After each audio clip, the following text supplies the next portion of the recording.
I went to my wife's office to surprise her with roses for our 40th anniversary, but what I found on her desk was a death sentence for our marriage. Inside a red folder lay a detailed plan to strip away my sanity, steal my ancestral land, and lock me away forever. The betrayal did not break me. It awakened a predator. I am Carlton, 69 years old, and a retired forensic accountant. Before I tell you how I dismantled my family's criminal conspiracy piece by piece, let me know where you are watching from in the comments below. Hit like and subscribe if you believe that the truth is the most dangerous weapon a man can wield against those who underestimate him. The glass doors of Cynthia's real estate brokerage were unlocked, but the reception area was completely deserted. Afternoon sunlight filtered through the blinds, casting long shadows across the expensive hardwood floors I had paid to install 5 years ago. I stood there in my best tailored suit, holding 24 white roses, listening to the hum of the air conditioning. It was our 40th wedding anniversary. Cynthia had told me she was buried in paperwork and could not leave the office for lunch. I wanted to bring the celebration to her. I walked quietly down the hallway toward her corner office. The door was slightly ajar. I pushed it open, expecting to find her glued to her monitor. The room was empty. Her leather chair was pushed back. A half-empty cup of black coffee sat next to her keyboard. I stepped inside to place the roses on her desk. That was when I saw it. A thick red folder sat dead center on her blotter, sitting wide open, as if she had left in a sudden hurry. The top document bore the seal of a prominent neurological clinic in downtown Atlanta. My name was printed in bold black letters across the header. Patient file. I felt a cold knot form in my stomach. I do not have a neurologist. I am in perfect health. I set the roses down on a side table and leaned over the desk. My eyes scanned the medical evaluation. The diagnosis jumped off the page and hit me like a physical blow. Stage 2 dementia, severe cognitive decline, unfit to manage financial affairs. The doctor's notes detailed fabricated incidents of me wandering the neighborhood and forgetting my own son's name. My breath caught in my throat. I turned the page. The next document was a draft of a quitclaim deed. It outlined the transfer of my family's ancestral property, 300 acres of prime real estate in rural Georgia, directly into a limited liability company. I looked at the name of the company. It was registered to Megan, my son Xavier's new wife. The puzzle pieces violently snapped together. They were planning to have me declared legally incompetent so they could steal the land my grandfather had worked his entire life to secure. I did not panic. I did not scream. Panic is for amateurs. I spent 40 years of my life working as a forensic accountant for the federal government. My entire career was dedicated to dismantling complex financial frauds, tracing hidden assets, and putting white-collar criminals behind bars. I know what a lie looks like on paper. I picked up the medical report and held it up to the light. The signature of the neurologist at the bottom of the page was completely wrong. The pen pressure was entirely uniform, indicating a slow, careful tracing rather than a fluid signature. The clinic's stamp was slightly pixelated around the edges. It was a high-quality color photocopy, not an original ink stamp. They had scanned a real document, altered the text, and printed it out on heavy stock paper. I moved to the quitclaim deed. Attached to the back was a sheet of tracing paper with several attempts at forging my signature. Xavier's handwriting was recognizable in the sharp slanted strokes trying to mimic my cursive. My own son was practicing how to steal my legacy. They viewed me as an expiring resource. They thought my age made me an easy target, a blind old fool who would quietly fade away while they picked my bones clean. They severely miscalculated. My mind is sharper than it has ever been. My career taught me that every criminal makes a mistake out of greed. I stared at the paper trail of their treason. The sheer audacity of their plan was matched only by their sloppy execution. They had left the murder weapon sitting right on the desk. I pulled my smartphone from my breast pocket. I did not let my hands shake. I activated the camera and turned off the flash. I carefully photographed every single page in the red folder, ensuring the lighting was even and the text was perfectly legible. I took close-up shots of the forged signatures, the fake clinic stamp, and the corporate details of Megan's shell company. I backed up the images immediately to a secure cloud server that Cynthia did not even know existed. Once the upload was complete, I placed the phone back in my pocket. I needed to restore the scene exactly as I had found it. I aligned the edges of the medical report, and the quitclaim deed perfectly within the red folder. I adjusted the angle of the folder on the desk so it matched the exact position it was in when I walked into the room. I checked the floor to ensure I had not tracked in any dirt. I looked at the 24 white roses resting on the side table. They were meant to symbolize purity and enduring love. They now looked like a cruel joke. I picked up the bouquet. I could not leave them here. If Cynthia knew I had been in the office, she would realize her careless mistake and destroy the evidence before I could strike back. I walked out of her office and pulled the door shut, leaving it ajar precisely the way I found it. I moved silently down the hallway and out the front doors of the brokerage. I walked 2 blocks down the street to a public park. I shoved the expensive white roses deep into a municipal trash can, burying them beneath discarded coffee cups and greasy food wrappers. I walked to my car, got in, and gripped the steering wheel. I took one long, deep breath to steady my racing heart. The man who had driven to the office to celebrate his marriage was dead. The man driving home was a hunter preparing for a slaughter. I arrived home exactly at 6 o'clock, walking through the front door with a relaxed smile firmly fixed on my face. The house smelled of roasted garlic and expensive wine. Cynthia emerged from the kitchen wearing a pristine apron over her designer dress. She kissed my cheek and poured me a glass of sparkling water. We sat down at the formal dining table. She served me a generous portion of glazed salmon, her voice dripping with artificial sweetness as she asked about my day. I played the part perfectly. I told her I had spent the afternoon reading in the study and lost track of time. She smiled, reaching across the table to pat my hand gently. Her eyes locked onto mine with a look of deep, rehearsed concern. She said she had been noticing how forgetful I was getting lately. She mentioned the misplaced keys last week and the time I forgot to pay the utility bill. She leaned in closer and squeezed my fingers. She announced that she had taken the liberty of booking me an appointment with a specialist next Tuesday just to make sure my mind was staying sharp. I looked into the eyes of the woman I had slept next to for 40 years. I nodded slowly, thanking her for her devoted care. The game had officially begun. I took a slow sip of my sparkling water, letting the cold liquid soothe the sudden dryness in my throat. Cynthia sat across from me, her eyes wide with that perfectly manufactured concern. She had just told me she booked a doctor's appointment because of my recent memory lapses. My hands wanted to reach across the table and flip it over. I wanted to scream that I knew about the forged quit-claim deed and the fake neurological report sitting in her office. I wanted to demand how she could destroy 40 years of marriage for a piece of land in Georgia. Instead, I forced the corners of my mouth to lift into a gentle, appreciative smile. I nodded slowly, deliberately, letting my shoulders slump just a fraction to mimic the posture of an aging, vulnerable man. I told her that she was right, that my memory had been slipping lately and that I was deeply grateful she was looking out for me. She beamed a look of profound relief washing over her face. She reached out and patted my hand again, her manicured nails digging slightly into my skin. It was a flawless performance on both sides. I was looking at a total stranger, a predator wearing the face of my wife. Every instinct in my body screamed at me to confront her right then and there, but a forensic accountant knows that you never show your hand until you have absolute proof. The trap was set, and I was going to let her walk right into it. The most dangerous thing you can do to a criminal is let them know they are being investigated. I chose the deadly weapon of silence. The doorbell rang at exactly 7 o'clock. Xavier and Megan breezed into the house, bringing with them a bottle of cheap wine and an air of unbearable arrogance. My son wore a tailored suit paid for by one of his many failed startup ventures, while Megan wore a designer dress that cost more than her car. They kissed Cynthia's cheek and offered me brief, patronizing smiles. We moved to the living room for pre-dinner drinks. That was when the psychological warfare officially began. I had placed my car keys on the entryway table right next to the stack of evening mail, a habit I had maintained for decades. 10 minutes into our conversation, I stood up to grab a pen from the table. The keys were gone. I asked aloud if anyone had seen them. Xavier immediately exchanged a knowing, tragic look with his mother. He stood up and slowly walked over to the armchair I had been sitting in. He reached under the decorative cushion and pulled out the keys with a dramatic sigh. He held them up, shaking his head. He spoke to me in the slow, loud voice one might use with a confused toddler. He told me I had just stuffed them under the cushion and forgotten about them.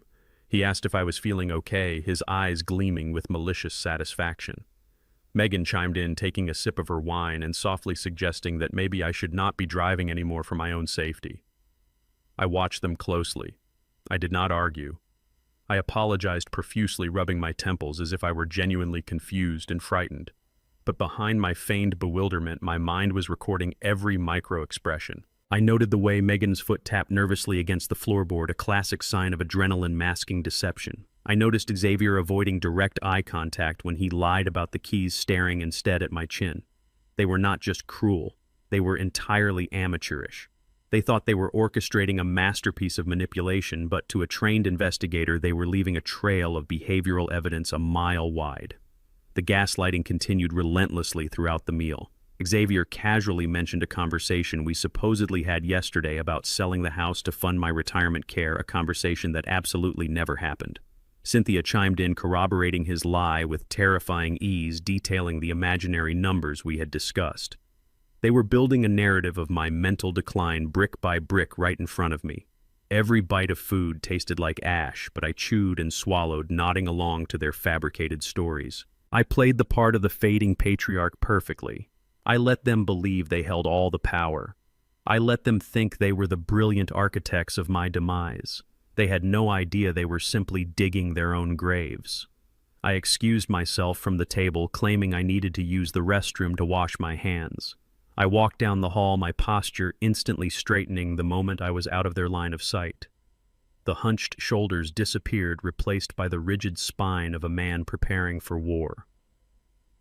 Earlier that afternoon, right after finding the red folder in Cynthia's office, I had stopped at an electronics store. I purchased a state-of-the-art micro-surveillance camera no larger than a button, equipped with night vision motion sensors and direct streaming to my secure phone. I slipped into my home office and retrieved the tiny device from my pocket. I moved quietly back down the hallway, stopping just outside the living room archway. I could hear them in the dining room. They were loudly discussing Xavier's latest business idea, completely ignoring my absence. I reached up to the tall mahogany bookshelf positioned perfectly near the doorway. It offered a sweeping, unobstructed view of the living room, the dining area, and the open kitchen. I carefully wedged the tiny black lens between a thick leather-bound encyclopedia and a decorative bronze clock. I adjusted the angle to ensure the kitchen counter was fully in frame. I pressed the tiny activation button. A microscopic blue light blinked once and vanished into the shadows. The feed was live. I had spent decades tracing phantom money through offshore accounts and shell corporations. I knew exactly how to build a bulletproof case. You do not just catch a criminal in a lie. You document the lie.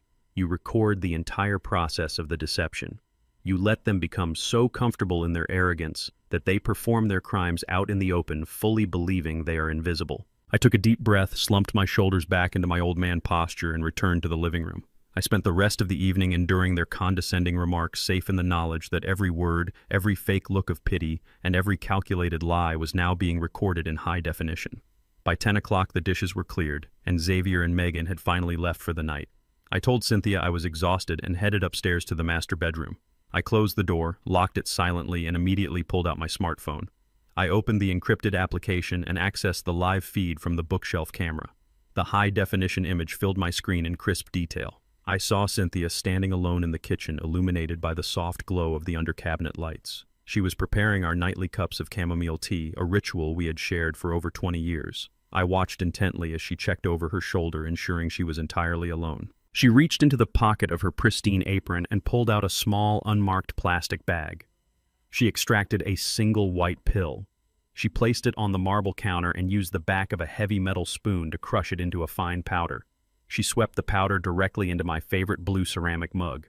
She poured the hot water, stirred it thoroughly until the water turned cloudy, and placed the mug on a silver serving tray. My blood ran completely cold. She was not just trying to steal my ancestral property and lock me in a nursing home. She was actively drugging me to make her lies become a reality. I watched the screen as Cynthia picked up the silver tray and walked out of the kitchen. A few seconds later, my bedroom door creaked open. I quickly turned off my phone screen and slid it under my pillow. She walked in with a soft, affectionate smile, carrying the mug of poison. She handed it to me, whispering that the chamomile would help me sleep deeply through the night. I thanked her, maintaining steady eye contact as I took the warm mug from her hands. I told her I would drink it right after I finished reading the final chapter of my book.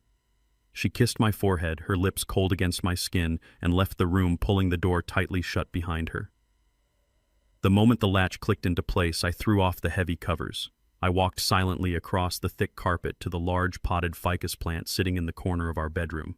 I poured the entire contents of the mug directly into the dark, thirsty soil. I made sure to leave just a few drops at the bottom of the cup for absolute authenticity. I placed the empty mug squarely on my nightstand where she would easily see it. I lay back down in the bed, closed my eyes, and deliberately slowed my breathing. I let my chest rise and fall in a heavy, rhythmic pattern. When Cynthia peeked into the room an hour later, standing motionless in the doorway to check her work, I was playing the role of a heavily sedated, helpless old man to absolute perfection. The next morning, the supposed effects of the drug gave me the perfect excuse to act sluggish and disoriented. Cynthia drove me to the clinic in downtown Atlanta, holding my arm with fake tenderness as we walked into the lobby. Dr. Miller was a smooth-talking man in his late 40s, sporting a forced smile that never quite reached his cold, calculating eyes. He welcomed us into his polished, high-end office and immediately asked Cynthia to wait outside in the reception area. The moment the heavy oak door closed, I casually reached into my breast pocket and pressed the record button on my digital audio pen. Dr. Miller began the evaluation. It became immediately clear that this was not a legitimate medical exam. It was an aggressive interrogation specifically designed to trap me into sounding incompetent. He asked me to count backward from 100 by sevens, intentionally interrupting me to break my concentration. He asked me to recall a sequence of 5 words he claimed he had told me a few minutes ago, words he had absolutely never spoken. I played along flawlessly. I stumbled over the simple math. I acted highly frustrated and confused. I looked down at the floor, projecting the tragic image of a man whose mind was rapidly slipping away into the darkness. But while my posture was defeated, my eyes were actively scanning every single detail of him in his office. That was when I noticed his left wrist resting on the desk.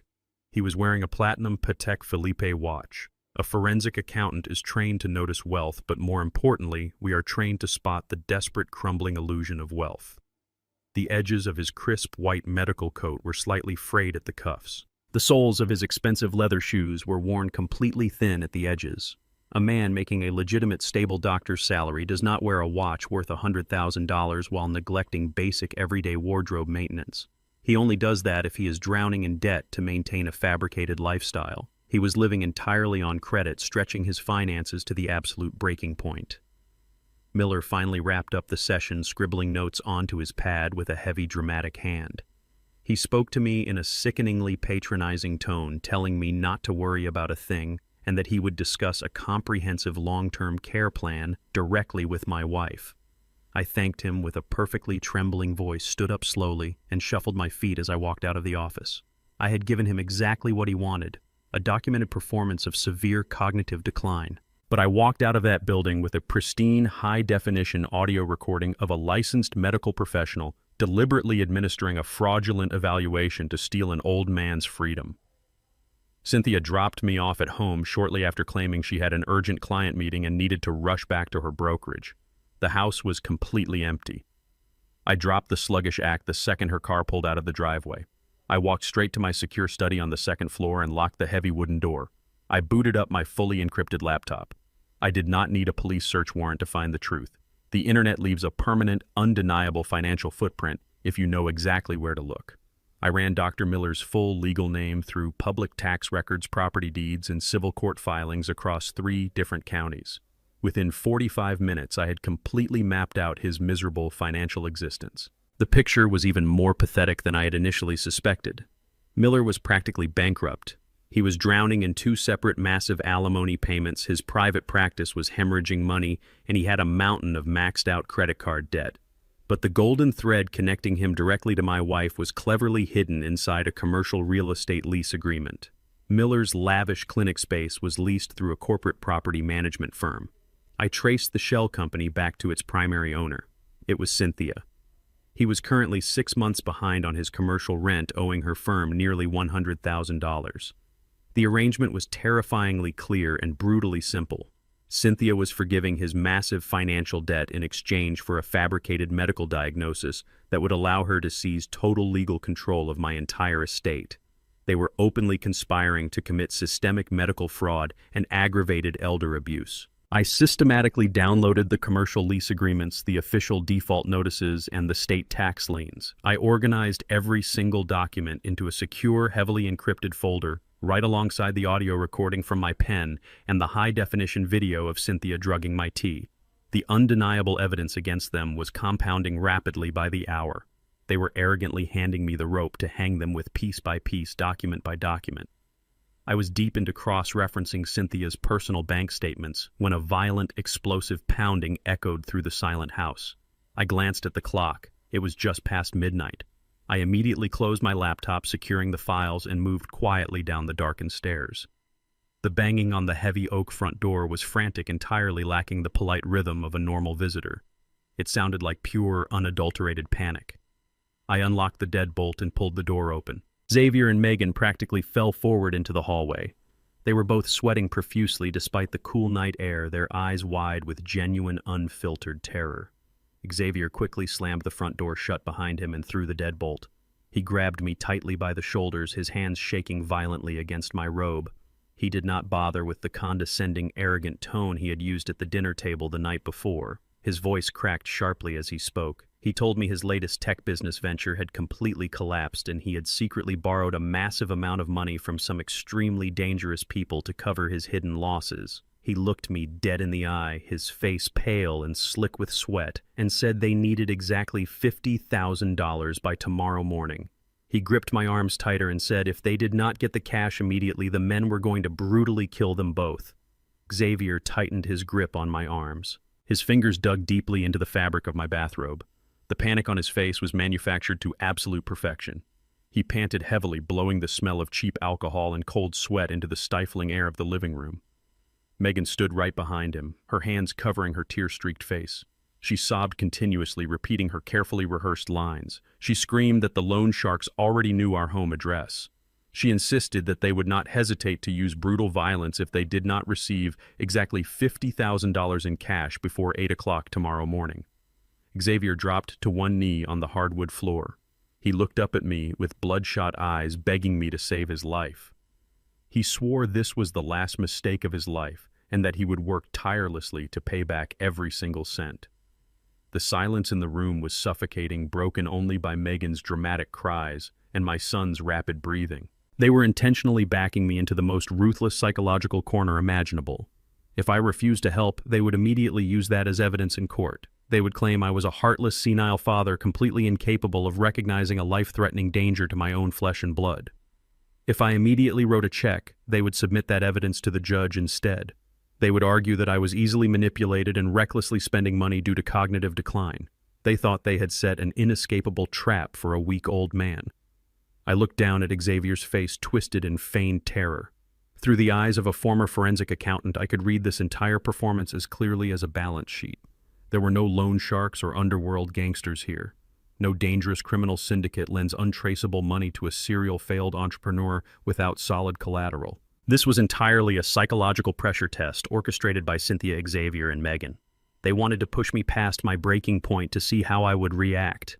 They desperately craved that $50,000 to inject into Megan's shell company. Simultaneously, they wanted to turn this transaction into a permanent stain on my financial competency record. I maintained a slow, deliberate breathing pattern. I pretended to be a frail old man trembling from an overwhelming shock. I nodded weakly, raising a hand to my chest as if a heart attack were imminent. I whispered to Xavier that I would never let anyone hurt him.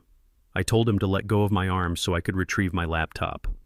As I turned to walk up the stairs, my investigator brain immediately switched into attack mode. I was going to give them exactly the amount they requested. However, I would never use a standard checking account. In the professional financial world, money never truly disappears. It only leaves an indelible trail. I decided to use a special escrow account I had secretly established years ago at a private bank. This account was not designed for standard civilian transactions. It was permanently tethered to the active monitoring algorithms of the Federal Bank Secrecy Act. Any funds transferred from this account into a newly formed limited liability company with no clear operational history would be instantly red flagged by artificial intelligence. I knew exactly what Megan would do with this money. Her bottomless greed would blind her. She would never withdraw it as cash. She would wire it straight from her personal account into her corporate shell account. She would do this to wash the origins, hoping to legitimize it as real estate revenue. She had no idea that her foolish action would immediately trigger a suspicious activity report. That report would be encrypted and sent directly to the Financial Crimes Enforcement Network of the United States Treasury. By accepting this money, they were voluntarily placing their own necks into the federal noose of wire fraud and money laundering. I walked back downstairs carrying my laptop. I intentionally let my hands shake violently as I placed it on the glass coffee table. Megan instantly stopped crying. Her eyes were glued to the glowing screen. Xavier stood closely behind me. He breathed hot air onto my neck, trying to monitor every single keystroke. I logged into the banking portal. I slowly typed in each number. I deliberately entered my password incorrectly once to reinforce the image of a man suffering from severe memory loss. I asked Megan for her routing and account information. She recited the numbers flawlessly without a single hesitation. That proved she had thoroughly memorized them well in advance. I set up an expedited wire transfer for exactly $50,000. I moved the mouse over the final confirmation button. I paused for a second. I looked up at Xavier with the tearful eyes of a father sacrificing everything for his son. I asked him if this money would truly end the danger threatening his life. He nodded enthusiastically. He made empty promises using the most falsely sincere voice he could muster. I clicked the button. The computer screen displayed a successful transaction notification. Almost instantly, the atmosphere in the living room completely shifted. The extreme panic radiating from Xavier and Megan evaporated without a trace. The tears on Megan's face dried in the blink of an eye. She looked down at me. For a brief quarter of a second, I clearly saw a triumphant, contemptuous smirk flash across her lips. She truly believed she had just easily conned a senile old fool out of a small fortune. Xavier patted my shoulder. There was no more begging. There was only the cold detachment of a man who had achieved his filthy goal. They quickly excused themselves. They claimed they had to leave immediately to meet the loan sharks and settle the debt tonight. The heavy oak door slammed shut, leaving me alone in the dimly lit living room. I stood up straight. All the frailty completely vanished from my body. I had just officially planted a financial time bomb directly into Megan's banking framework. A federal audit process would automatically commence by tomorrow morning. I smiled coldly in the darkness. The game had officially crossed the boundary of cheap family deception and entered the realm of federal felonies. I closed my laptop. I prepared to head upstairs to review the hidden camera footage I had recorded at the fraudulent doctor's office.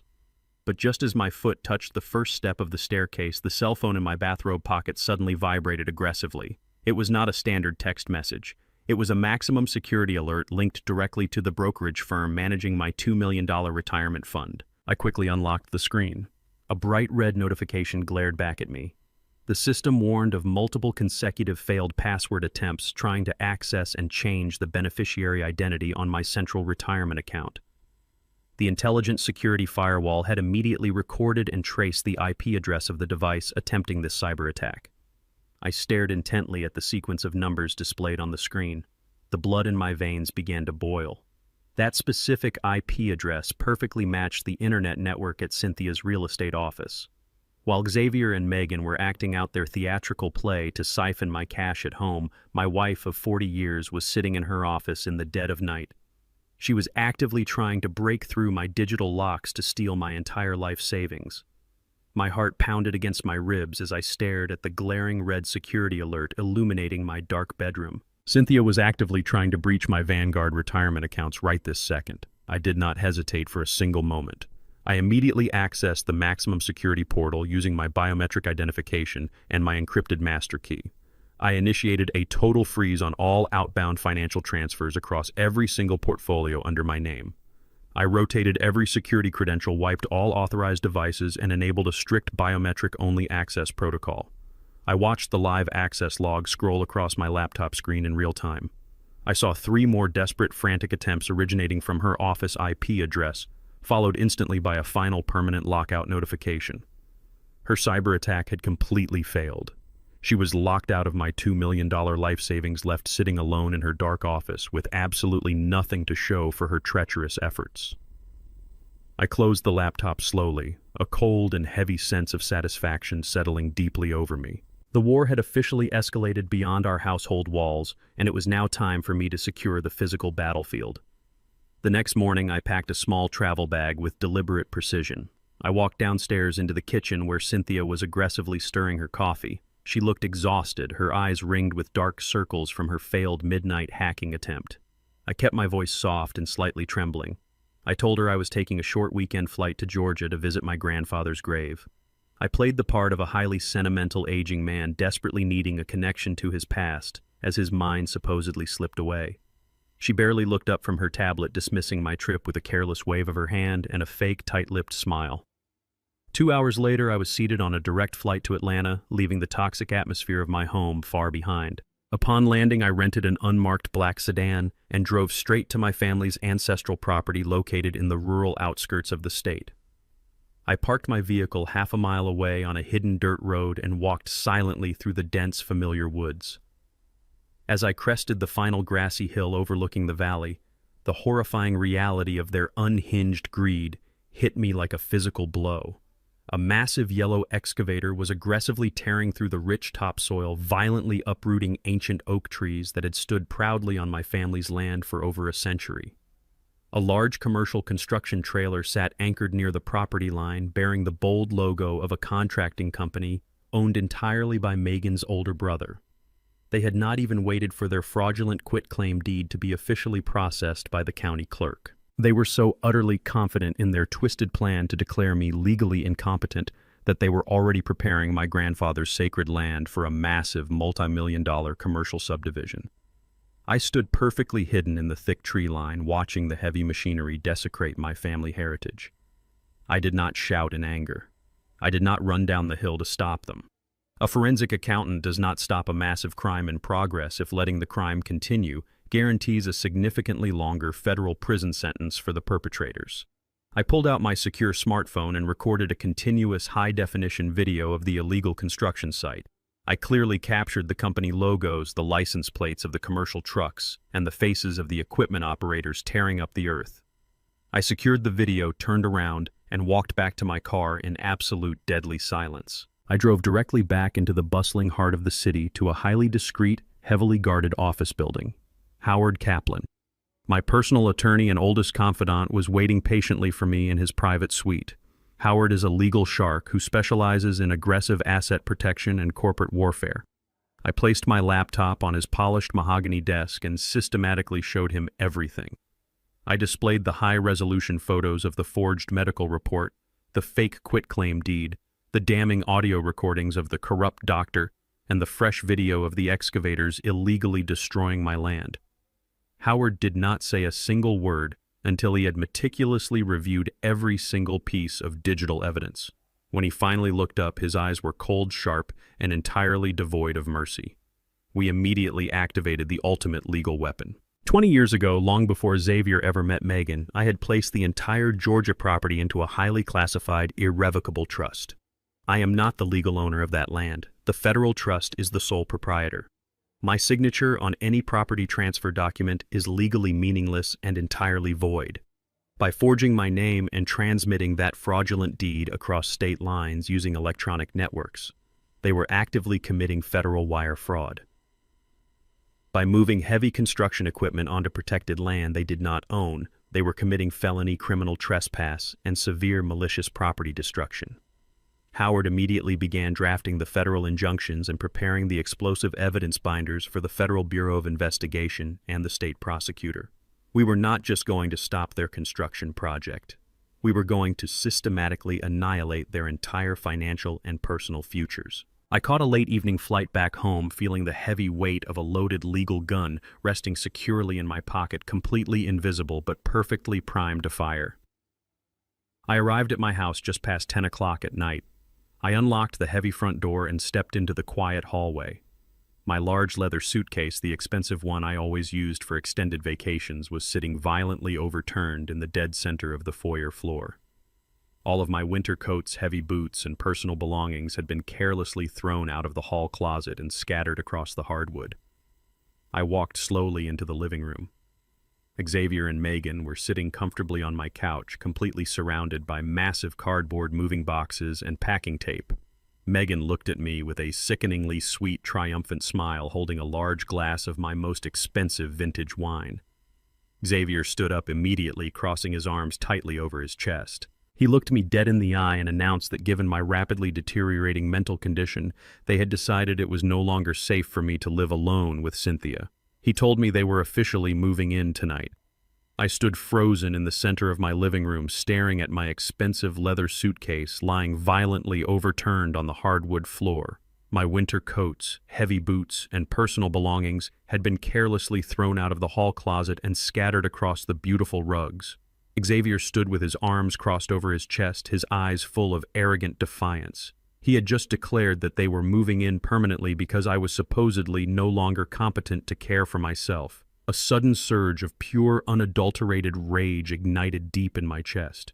I wanted to grab him by the collar, drag him to the front door, and throw him out of my house. I wanted to scream that I knew exactly what he and his treacherous wife were planning. But I immediately forced the anger down, burying it deep beneath a mask of confusion. An explosive argument right now would only serve their pathetic theatrical performance. They were desperately searching for an excuse to call the police, hoping to report that I was becoming erratic and dangerously violent due to my fabricated dementia. I could not hand them that legal weapon. I let my shoulders slump forward, projecting the exhausted, defeated posture of a broken old man losing his grip on reality. I nodded slowly without saying a single word, quietly bending down to pick up my scattered coats with trembling hands. I carried my belongings back to the closet, pretending to completely surrender to their cruel arrangement. As I turned my back and slowly climbed the stairs to my bedroom, I could hear Megan's victorious giggle echoing from the living room. They thought they had successfully conquered the fortress. They had no idea they had just locked themselves in a cage with an apex predator. Their invasive presence instantly turned my peaceful home into a suffocating living hell. The very next morning, Megan began aggressively searching the house under the guise of being a helpful, caring daughter-in-law. She casually ripped open the drawers in my private study, rifling through decades of old tax returns, banking files, and investment portfolios. She claimed she was just helping me clean and organize the overwhelming clutter, speaking to me in that sickeningly sweet, patronizing tone she reserved for children. But I knew exactly what she was desperately looking for. She wanted the original physical deed to the Georgia property to complete her fraudulent paperwork and solidify her theft. I watched her tear through my personal history, maintaining my blank, confused stare while internally cataloging every single boundary she crossed. Meanwhile, Xavier took it upon himself to assert physical dominance over the property. He changed all the digital security access codes for the front door, the back patio, and the garage. He deliberately did not give me the new combinations. He used the pathetic excuse that I might wander outside in the middle of the night, get lost, and freeze to death. They were systematically stripping away my most basic human freedoms inside the very home I had paid off decades ago. Cynthia completely ignored the psychological torture happening right in front of her face. She left the house early in the morning and only returned late at night, leaving the young couple completely free to mentally abuse me with their cheap daily games. But their overwhelming arrogance led them to make one fatal, catastrophic mistake. They treated me like a harmless, invisible ghost. Because they genuinely believed my brain was rotting away, they brought all of their corporate business records directly into my home. Xavier began using my home address to register commercial documents for his failing startup. He essentially turned my formal dining room into his temporary corporate headquarters, taking loud conference calls and receiving massive shipments of inventory boxes. He had absolutely no idea that our exclusive gated community had incredibly strict homeowner association rules. The bylaws explicitly and aggressively forbade the operation of any commercial businesses from residential properties, carrying massive financial penalties for any violations. I retreated to my bedroom and pulled out my heavily encrypted forensic laptop. I used a secure virtual private network to ensure my digital footprint remained absolutely anonymous. I drafted a meticulously detailed, highly professional complaint. I attached time-stamped, high-definition photographs of Xavier's commercial delivery boxes blocking the public sidewalk. I included clear audio recordings of his loud, profanity-laced corporate conference calls echoing through the open windows. I sent that undeniable evidence directly to the Homeowner Association Board of Directors. I did not need to confront him myself. I weaponized the rigid, unforgiving rules of my own neighborhood to strike the first devastating blow. Exactly 2 days later, my anonymous counterattack landed perfectly. A stern, uncompromising homeowner association inspector knocked aggressively on my front door just after breakfast. He bypassed me completely, demanding to speak directly with Xavier.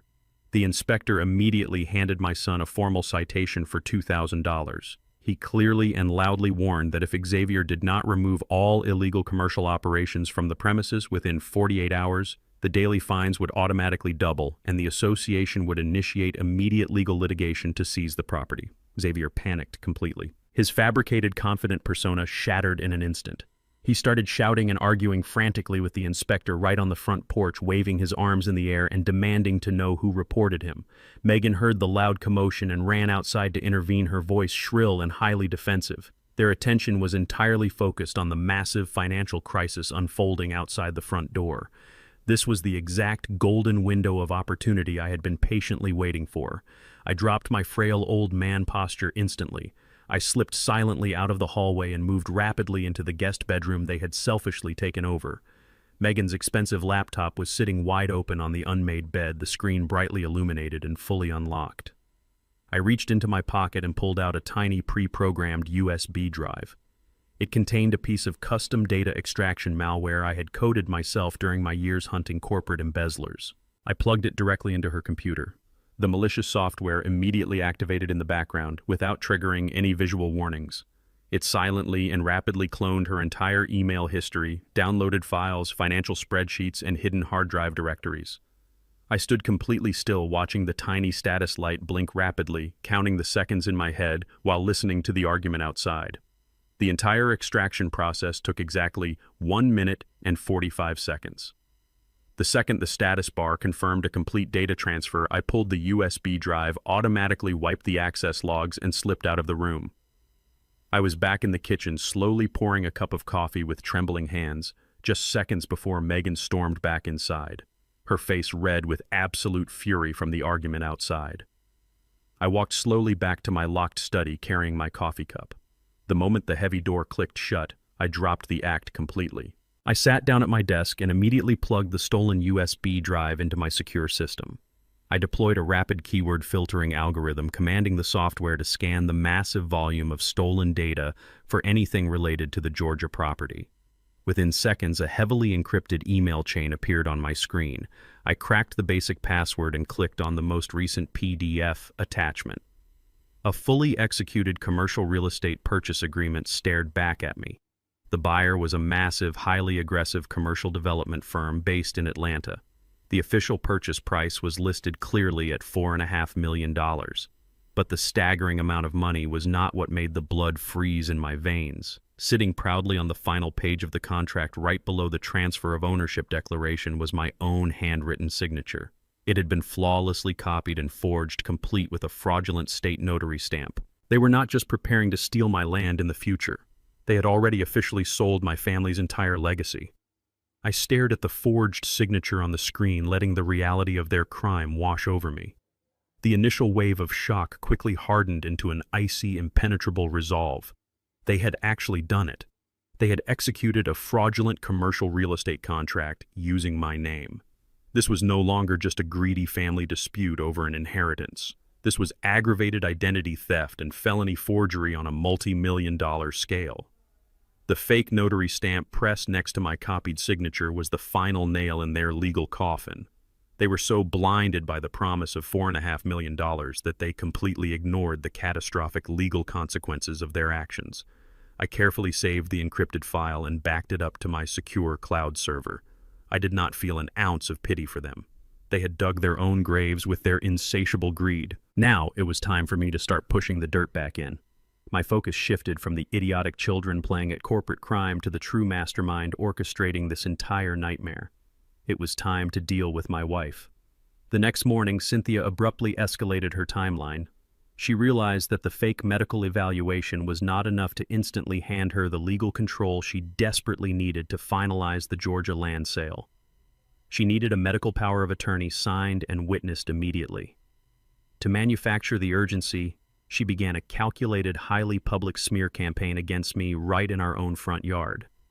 I stood by the living room window and watched her lean over the white picket fence, sobbing hysterically to our longtime neighbor, Mrs. Gable.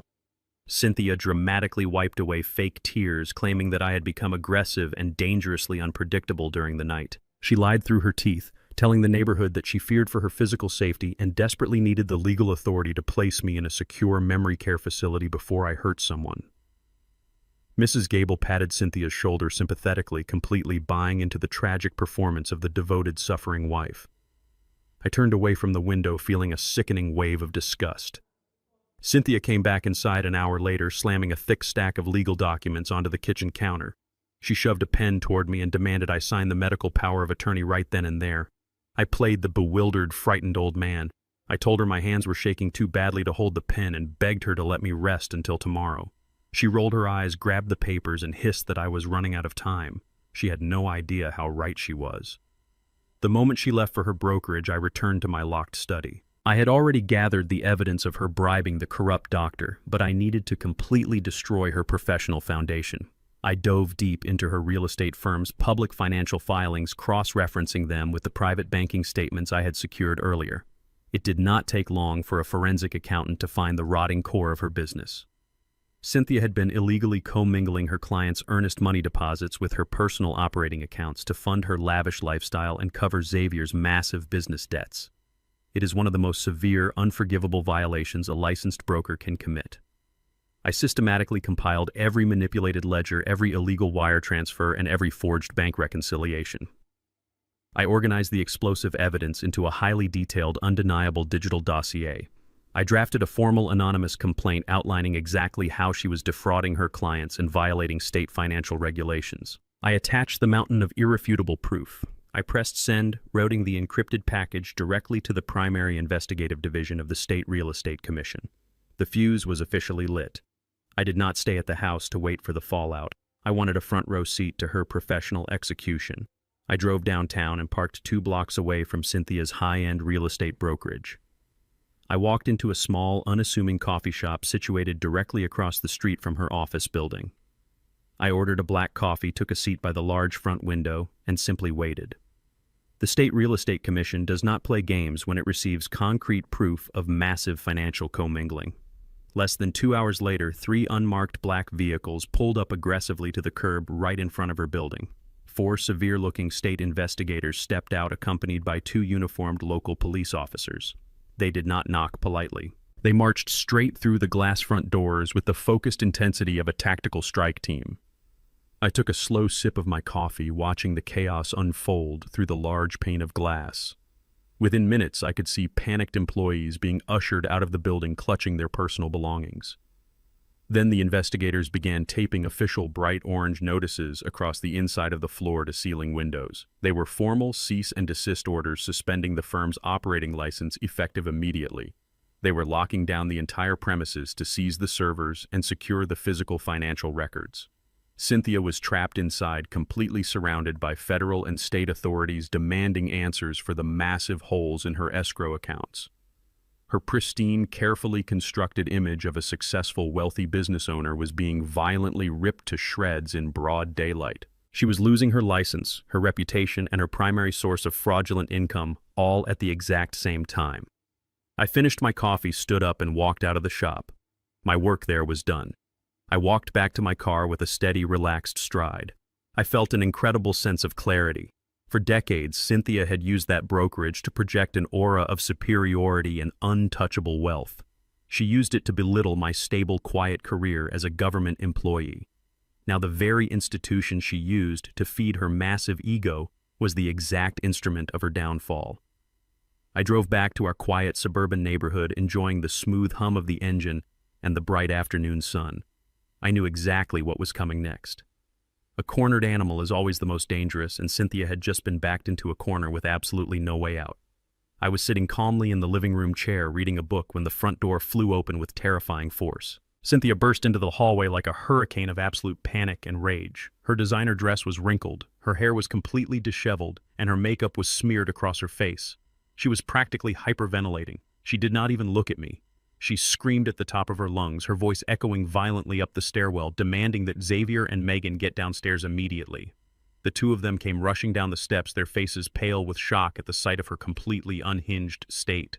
Cynthia paced back and forth across the hardwood floor, waving her hands erratically. She screamed that the state had just raided her office, frozen her operating accounts, and suspended her broker's license indefinitely. She looked at her son and her daughter-in-law with wild, desperate eyes. She told them they were completely out of time and out of money. She declared that they could no longer wait for the standard legal process. Tonight was the night they were going to end this permanently and take total control of my life. I did not stay in the living room to entertain her psychotic breakdown. I quietly slipped away while they were busy panicking and locked myself inside my upstairs study. I did not turn on a single light. The room was pitch black, illuminated only by the faint cold glow of my laptop screen casting long shadows against the walls. I reached into the bottom drawer of my heavy oak desk, pulled out a pair of professional-grade noise-canceling headphones, and plugged them directly into my secure audio port. I opened the encrypted surveillance application and tapped into the hidden microcamera I had planted in the kitchen earlier that week. The high-definition video feed buffered for a split second before displaying the three of them gathered around the massive marble island. They looked exactly like a syndicate of cornered rats frantically searching for a way out of a sinking ship. The audio transmission was incredibly crisp and clear. I could hear Cynthia's ragged, uneven breathing as she poured herself a massive glass of scotch. Her hands were shaking so violently that the heavy crystal decanter repeatedly clinked against the rim of her glass, spilling amber liquid across the pristine countertop. Xavier and Megan stood on the opposite side of the island, their faces pale and drawn tight with severe anxiety. I sat back in my leather chair, perfectly hidden in the secure shadows of my own home, and listened to my own family actively plot my ultimate destruction. Cynthia slammed her empty glass onto the counter with a loud crack. She did not even bother whispering. She told them the state financial investigators had completely locked down her brokerage, seized all physical files, and frozen every single operating account under her name. She admitted out loud that she had been illegally borrowing client earnest money funds to float Xavier's continuously failing businesses, and now the state had absolute, irrefutable proof of her massive embezzlement. Megan gasped loudly, her hands flying to her mouth in genuine shock. Xavier paced the kitchen floor like a caged animal, furiously running his hands over his head. He demanded to know what they were going to do to avoid federal prison. Cynthia looked at him with a gaze so cold and entirely devoid of maternal warmth that it sent a brief chill down my spine. She stated firmly that there was only one way out of this massive financial crater. They needed immediate, unrestricted access to my $2 million retirement portfolio and the absolute legal authority to finalize the sale of the Georgia property by the end of the week. Megan stammered aggressively, pointing out that the commercial real estate firm in Atlanta was demanding the original deed and a physically verified signature before they would ever release the $4.5 million. Cynthia leaned heavily against the marble island, her eyes darting back and forth. She lowered her voice to a venomous, sharp whisper. She declared that they were no longer going to wait for the slow standard legal process to declare me incompetent. She said I had become a massive liability and that my continued presence in the house was a ticking time bomb they could no longer control. Tomorrow morning, the very second the county courthouse opened, she was going to file an aggressive petition for emergency medical guardianship. Xavier stopped pacing abruptly. He asked how they could possibly get a strict judge to grant an emergency order without a thorough state-mandated medical evaluation. Cynthia smiled. It was a terrifying, crooked expression of pure, unadulterated malice. She reminded them of the fraudulent medical report she had already purchased from Dr. Miller, but she admitted she needed something much more immediate, something highly explosive to force the judge's hand right away. She looked directly at her son and her daughter-in-law, her eyes completely dead. She told them they were going to create a violent domestic crisis tonight. She planned to manufacture a brutal physical altercation, call the police immediately, and have me forcibly removed from the property under a mandatory 72-hour psychiatric hold.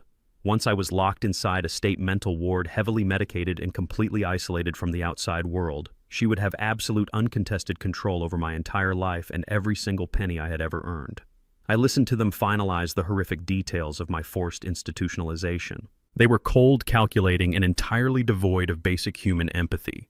They were discussing my permanent confinement as casually as one might discuss taking out the weekly garbage.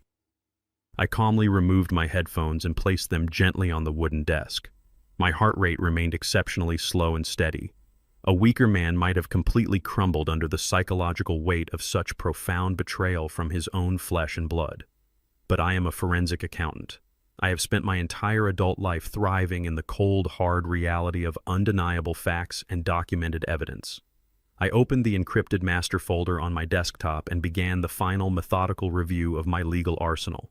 I systematically checked the high-definition video of Cynthia crushing the heavy sedative into my evening tea.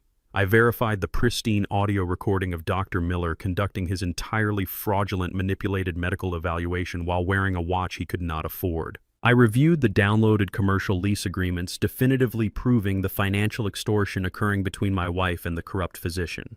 I opened the digital file containing the fake quitclaim deed bearing my poorly forged signature right alongside the damning data extraction from Megan's computer proving federal wire fraud. Finally, I opened the digital copy of the irrevocable trust documents provided by my aggressive attorney, Howard Kaplan.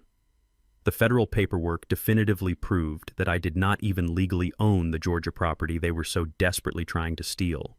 I compiled every single piece of evidence into a chronologically organized, highly secure digital binder.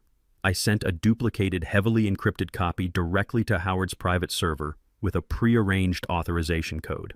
The trap was now fully constructed, armed, and ready to snap shut with bone-crushing force. I had given them every conceivable opportunity to walk away from this madness, but their bottomless greed had pushed them far past the point of no return. I closed my laptop, plunging the study back into complete silent darkness. I stood up from my desk and stretched my legs slowly. It was time for me to go downstairs and play my designated role in their little theatrical production. I unlocked my study door and stepped quietly into the hallway. I expected to hear them moving around downstairs, carefully setting the stage for their manufactured crisis. I walked slowly down the stairs, heading straight for the kitchen to get a glass of water and wait for their opening move. I had barely reached the bottom step of the staircase when the heavy oak front door was suddenly thrown open with incredible violence. I expected to see Cynthia standing there ready to initiate her fabricated argument and fake an injury. Instead, a blinding array of red and blue emergency lights violently illuminated the dark foyer through the large front windows. The deafening, piercing wail of multiple police sirens shattered the quiet suburban night, shutting off abruptly as heavy vehicles aggressively boxed in our concrete driveway. I stood completely frozen at the base of the stairs. I had miscalculated her desperate timeline. She had not waited for me to come downstairs to start an argument. She had already executed the final phase of her plan while I was reviewing the files. 2 heavy police patrol vehicles were parked horizontally across my front lawn, their high beams shining directly into my house. Cynthia came sprinting out of the kitchen, her blouse intentionally torn at the collar and her face bearing fresh, self-inflicted scratch marks. She charged straight past me and threw herself out the open front door. She collapsed dramatically onto the concrete front porch, sobbing hysterically into the cool night air. She pointed a violently trembling finger back into the dimly lit house, screaming at the top of her lungs to the approaching armed officers. She yelled that her husband had completely lost his mind, that I was currently holding a massive meat cleaver, and that I was threatening to butcher the entire family in cold blood. The heavy oak front door did not just open. It was violently kicked inward, the deadbolt shattering wood as it gave way to brute force. 3 police officers surged into my foyer with their service weapons drawn and tactical flashlights blinding my vision. They moved with the aggressive, adrenaline-fueled precision of a tactical unit responding to a violent hostage situation. Laser sights danced wildly across the walls before settling directly on my chest. They screamed commands, their voices overlapping in a chaotic wave of absolute authority. They ordered me to freeze, to drop the weapon, and to put my hands immediately in the air. I did not panic. I did not make a single sudden movement. My forensic training had conditioned me to remain entirely analytical in the face of extreme pressure. I stood perfectly still behind the large marble kitchen island. I was not holding a meat cleaver. I was holding a small silver paring knife in my right hand and a crisp green apple in my left. I had walked into the kitchen just seconds before Cynthia launched her insane theatrical performance. I looked at the 3 armed officers aiming their weapons at my heart. I slowly, deliberately placed the paring knife flat on the marble countertop. I placed the apple right next to it. I raised both of my hands high above my head, keeping my fingers spread wide and completely visible to prove I was unarmed. The lead officer, a tall, heavily built man with a tight jaw, kept his weapon leveled at my center mass while he slowly advanced into the kitchen. He kicked the small paring knife out of my reach, the metal clattering loudly across the hardwood floor. He demanded to know if there was anyone else in the house. I looked him dead in the eye. I did not stutter. I did not tremble. I dropped the frail, confused old man persona entirely. I spoke with the crisp, authoritative, and deeply calm voice of a man who spent 40 years working alongside federal agents. I told him my son and daughter-in-law were currently upstairs, likely hiding in the guest bedroom. I assured him that the house was entirely secure and that absolutely no one was in any physical danger. The officer frowned, clearly confused by the massive disconnect between Cynthia's hysterical claims of a deranged knife-wielding lunatic and the perfectly composed, highly articulate senior citizen standing before him. He ordered me to turn around and place my hands flat against the wall. I complied instantly and without a single word of protest. I let him pat me down for hidden weapons. Once he stepped back, I slowly turned my head to look at him. I told him I completely understood why they had breached my door with such aggression. I stated clearly that my wife had just fabricated a violent domestic incident because she was currently experiencing a massive psychological breakdown. I explained that her real estate brokerage had been raided and completely shut down by state financial investigators earlier that very afternoon for severe corporate embezzlement. I told the officer she was desperately trying to manufacture a crisis to seize control of my personal assets before she went to state prison. The officer stared at me, his eyes narrowing in suspicion. Police officers are highly trained human lie detectors. They know the distinct difference between genuine chaotic panic and calculated cold truth. But he needed undeniable physical proof before he could lower his weapon. I lowered my right hand slowly and pointed a single finger toward the tall mahogany bookshelf standing in the corner of the adjacent living room. I told him there was a micro-surveillance camera hidden exactly between the heavy encyclopedia and the bronze clock. I told him it was recording in high-definition audio and video and that it had captured everything that happened in this room over the last 30 minutes. The lead officer signaled to his partner, who quickly moved to the bookshelf and located the tiny black lens. I slowly reached into my robe pocket using only 2 fingers to show I was not reaching for a weapon and pulled out my encrypted smartphone. I unlocked the screen and opened the secure surveillance application. I placed the phone flat on the marble counter and pushed it gently toward the lead officer. I told him to rewind the live feed exactly 12 minutes. The officer kept one hand resting firmly on his holster while he leaned over the bright screen. His partner stepped closer to watch. The high-definition video began to play. It showed the completely empty kitchen. Then Cynthia walked into the frame. The officers watched in absolute silence as my wife stood alone by the island. They watched her take a deep, stabilizing breath to prepare herself. They watched her raise her own manicured hands to her face and violently drag her fingernails down her own cheeks, drawing bright red lines of fresh blood. They watched her grab the collar of her expensive silk blouse and rip it open with brute force. They watched her practice a terrified scream silently in the air before finally turning and sprinting out the front door into the darkness. The video was absolute, undeniable, and entirely damning. The lead officer let out a slow, heavy breath. The tension in the room instantly evaporated, replaced by a deep, professional disgust. He holstered his service weapon. His partners did the same. The officer looked at me and formally apologized for the forced entry and the damage to my front door. He said they were legally obligated to treat every emergency call as a lethal threat until proven otherwise. I nodded respectfully, telling him he did exactly what his rigorous training required. The officers turned around and walked back out the shattered front door.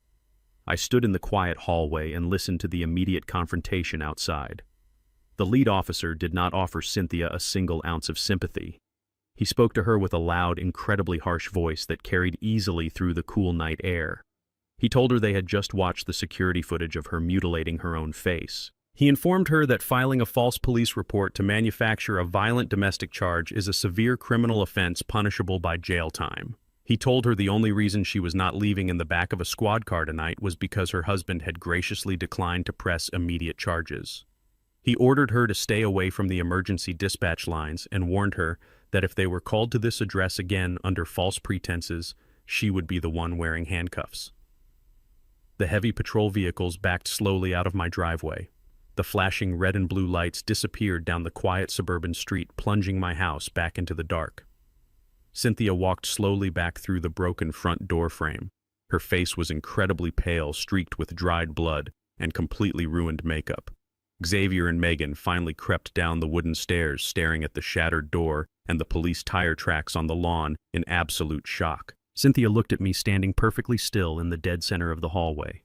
The horrifying realization hit her like a massive freight train. She realized I was the one who had planted the camera. She realized her entire master plan had just been effortlessly destroyed by the very man she thought was losing his mind.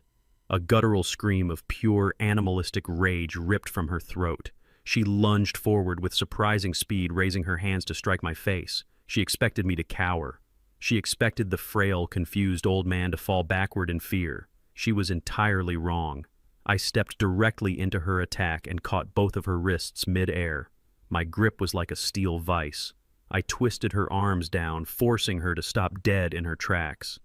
Xavier yelled my name and rushed forward to intervene, but I locked eyes with him, projecting a terrifying, silent threat that froze him instantly in place. I looked back at my wife. The pathetic, vulnerable mask was completely gone. The old, confused man was entirely dead. I leaned in close to her bleeding face and spoke in a low, vibrating whisper that echoed through the silent house. I told her the childish game was officially over. I told her I knew all about the forged quitclaim deed hidden in Megan's name. I knew about the massive federal wire fraud they had committed. I knew she had poisoned my evening tea. I released her wrists violently, shoving her back toward her son. I told them the real war had just begun, and I was going to financially and legally bury every single one of them. The silence in the hallway was absolute and suffocating.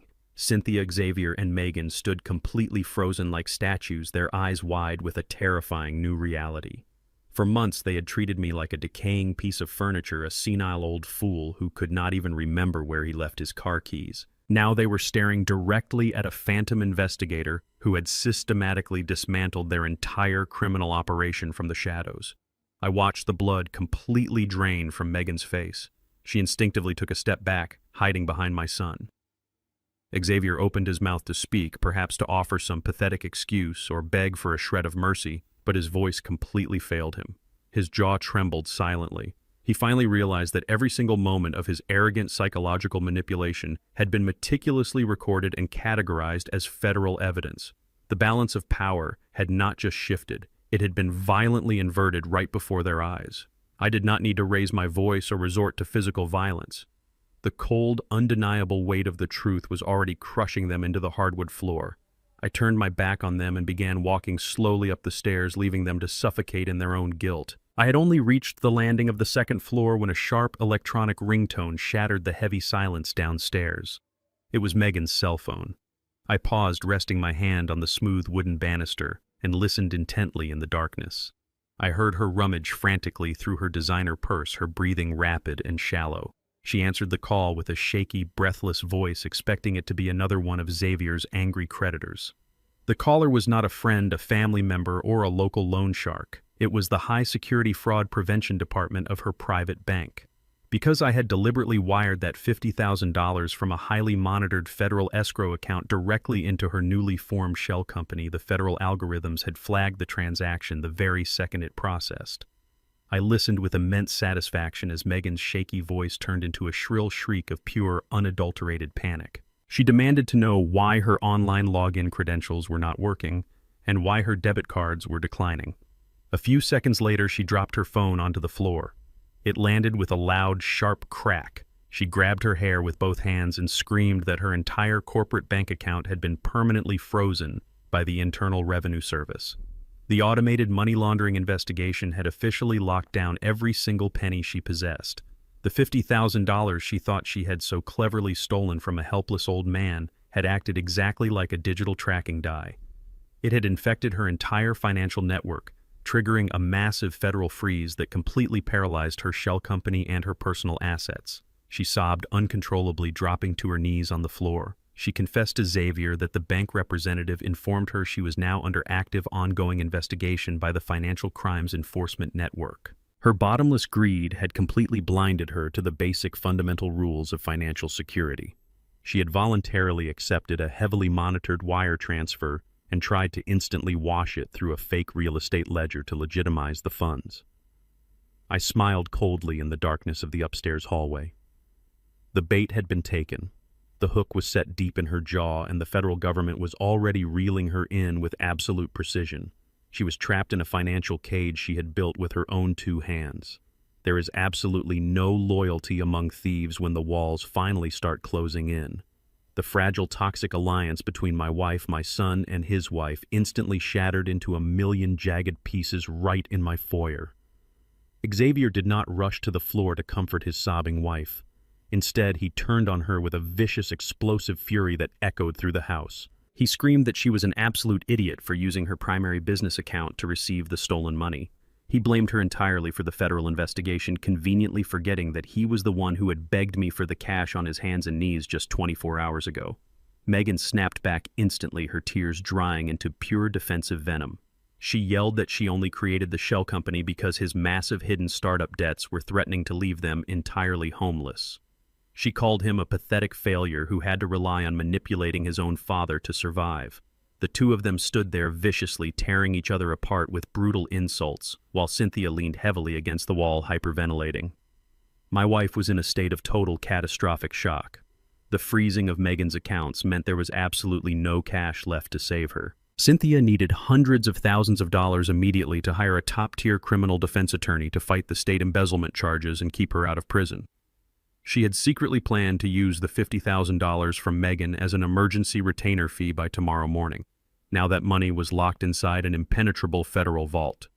Cynthia slid slowly down the wall until she was sitting on the floor staring blankly at the shattered front door. She buried her face in her hands and began to wail. She was completely bankrupt, professionally ruined, and facing years in a state penitentiary. But Megan was not ready to completely surrender to the reality of her demise. I watched from the top of the stairs as she suddenly scrambled across the floor and snatched up her cracked cell phone. Her eyes were wild with the manic, terrifying desperation of a cornered animal realizing it has one final breath left. She looked at Xavier and Cynthia, her voice dropping to a harsh, ragged whisper. She told them the IRS freeze was only a temporary setback and that they still had one massive lifeline left to pull them out of this nightmare. She quickly opened her encrypted email application. She pulled up the forged commercial real estate contract containing my fake signature and the fraudulent notary stamp. The Atlanta development firm had promised a non-refundable $1 million earnest money deposit the exact moment they received the fully executed document. Megan declared she was sending the contract directly to the buyer right now to trigger the massive payout. She hit the send button before Xavier or Cynthia could even process what she was doing. She truly thought she was securing their grand escape. She had absolutely no idea she had just voluntarily transmitted a forged document across state lines using a digital network. She had just officially committed federal wire fraud. Megan's thumb slammed down on the glowing screen before anyone could stop her. Xavier lunged forward, desperately trying to snatch the cracked device from her hands, but he was a fraction of a second too late. The small swoosh sound of the outgoing email echoed loudly in the silent foyer. It was the digital sound of a prison cell locking shut. She looked up at her husband, her chest heaving fully, believing she had just initiated a $1 million rescue mission. I stood at the top of the stairs looking down at the absolute pinnacle of human stupidity. A forged signature on a physical piece of paper is a severe state-level crime. But the exact moment she used an internet service provider to transmit that fraudulent commercial real estate contract to a buyer in a different state, she crossed a massive, unforgiving legal boundary. She had just committed federal wire fraud. The Federal Bureau of Investigation does not care about family drama or desperate startup debts. They only care about the digital footprint of a felony, and she had just handed them a perfectly wrapped confession. Xavier stared at his wife in absolute horror, realizing the catastrophic magnitude of what she had done. He grabbed his coat, turned his back on both his wife and his mother, and walked out the shattered front door into the night, without saying a single word. The following 3 days were a masterclass in silent psychological warfare. Cynthia did not speak to me. She moved through the house like a highly caffeinated ghost, aggressively ignoring the fact that her professional life had been completely incinerated.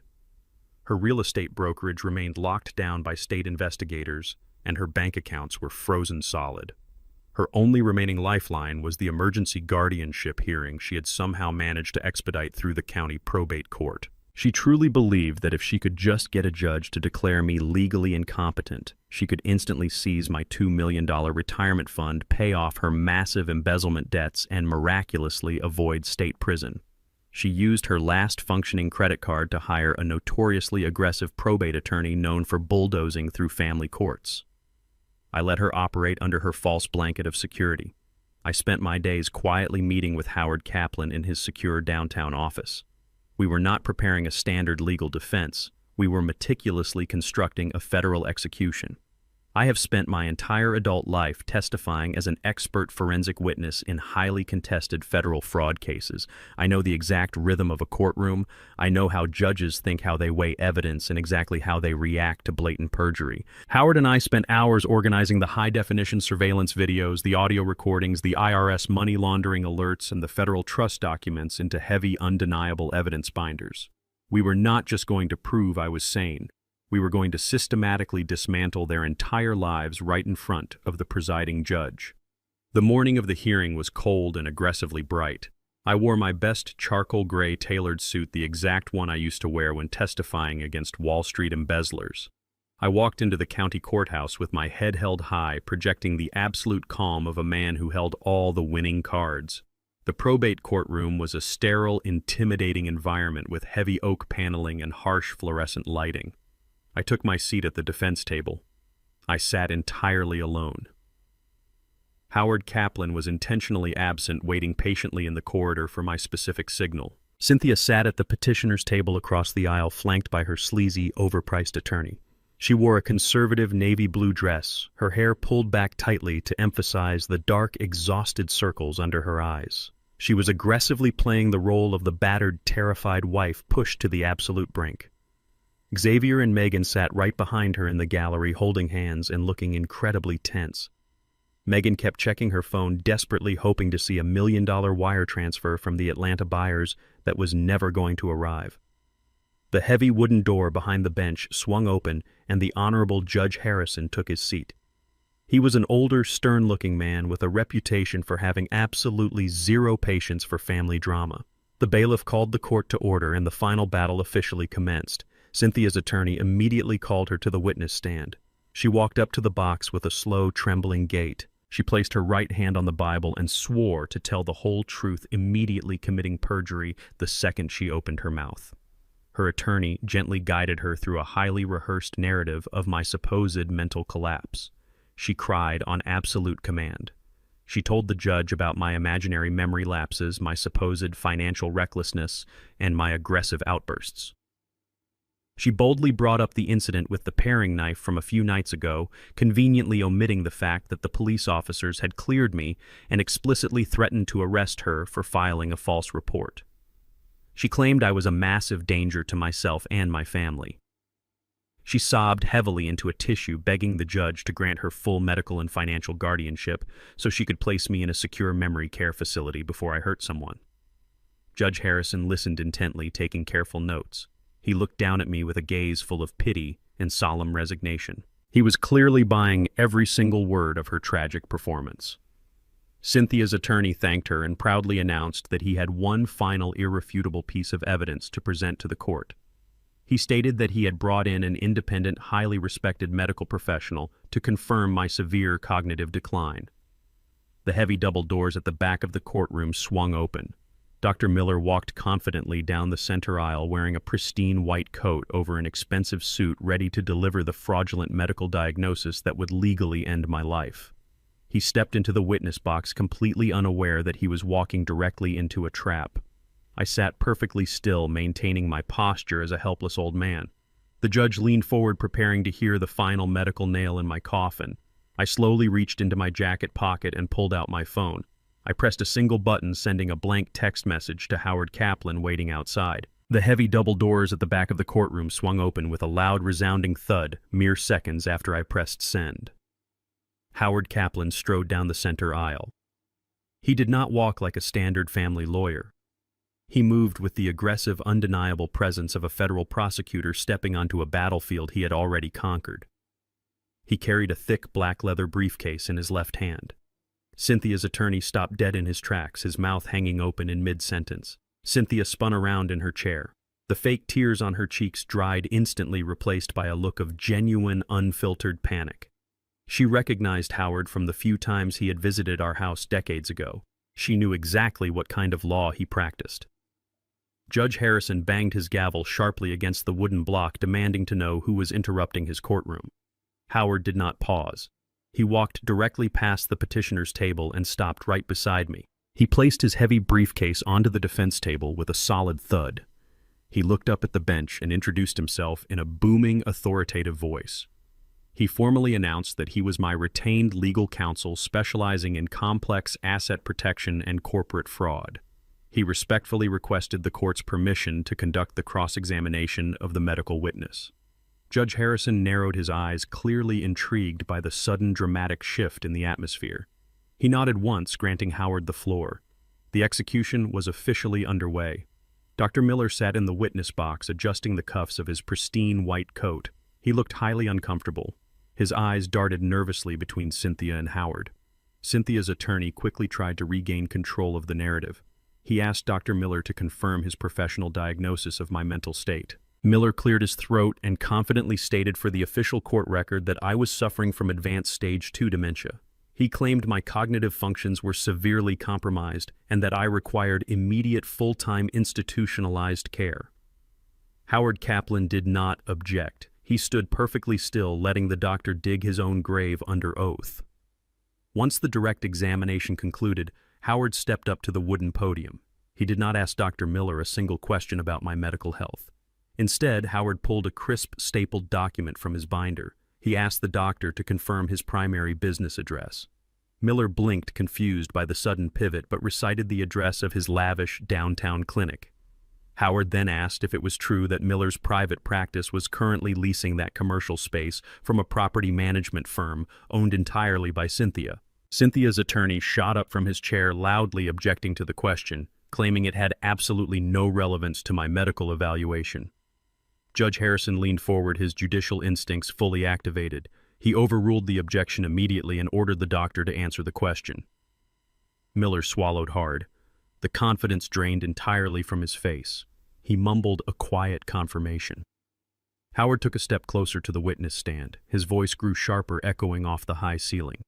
He asked Dr. Miller to confirm to the court that his clinic was currently 6 months behind on rent. He asked him to confirm that he personally owed Cynthia's firm exactly $112,000 in severe financial arrears. The courtroom fell dead silent. Xavier and Megan shifted uncomfortably in the gallery. Cynthia stared at the wooden table, her face completely pale.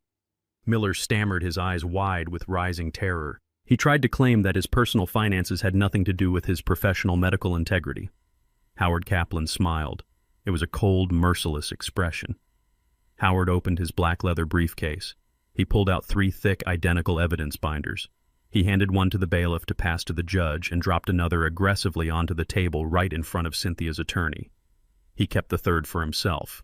Howard announced that the binder contained certified copies of Dr. Miller's commercial lease, the formal notices of default, and his heavily maxed-out personal credit statements.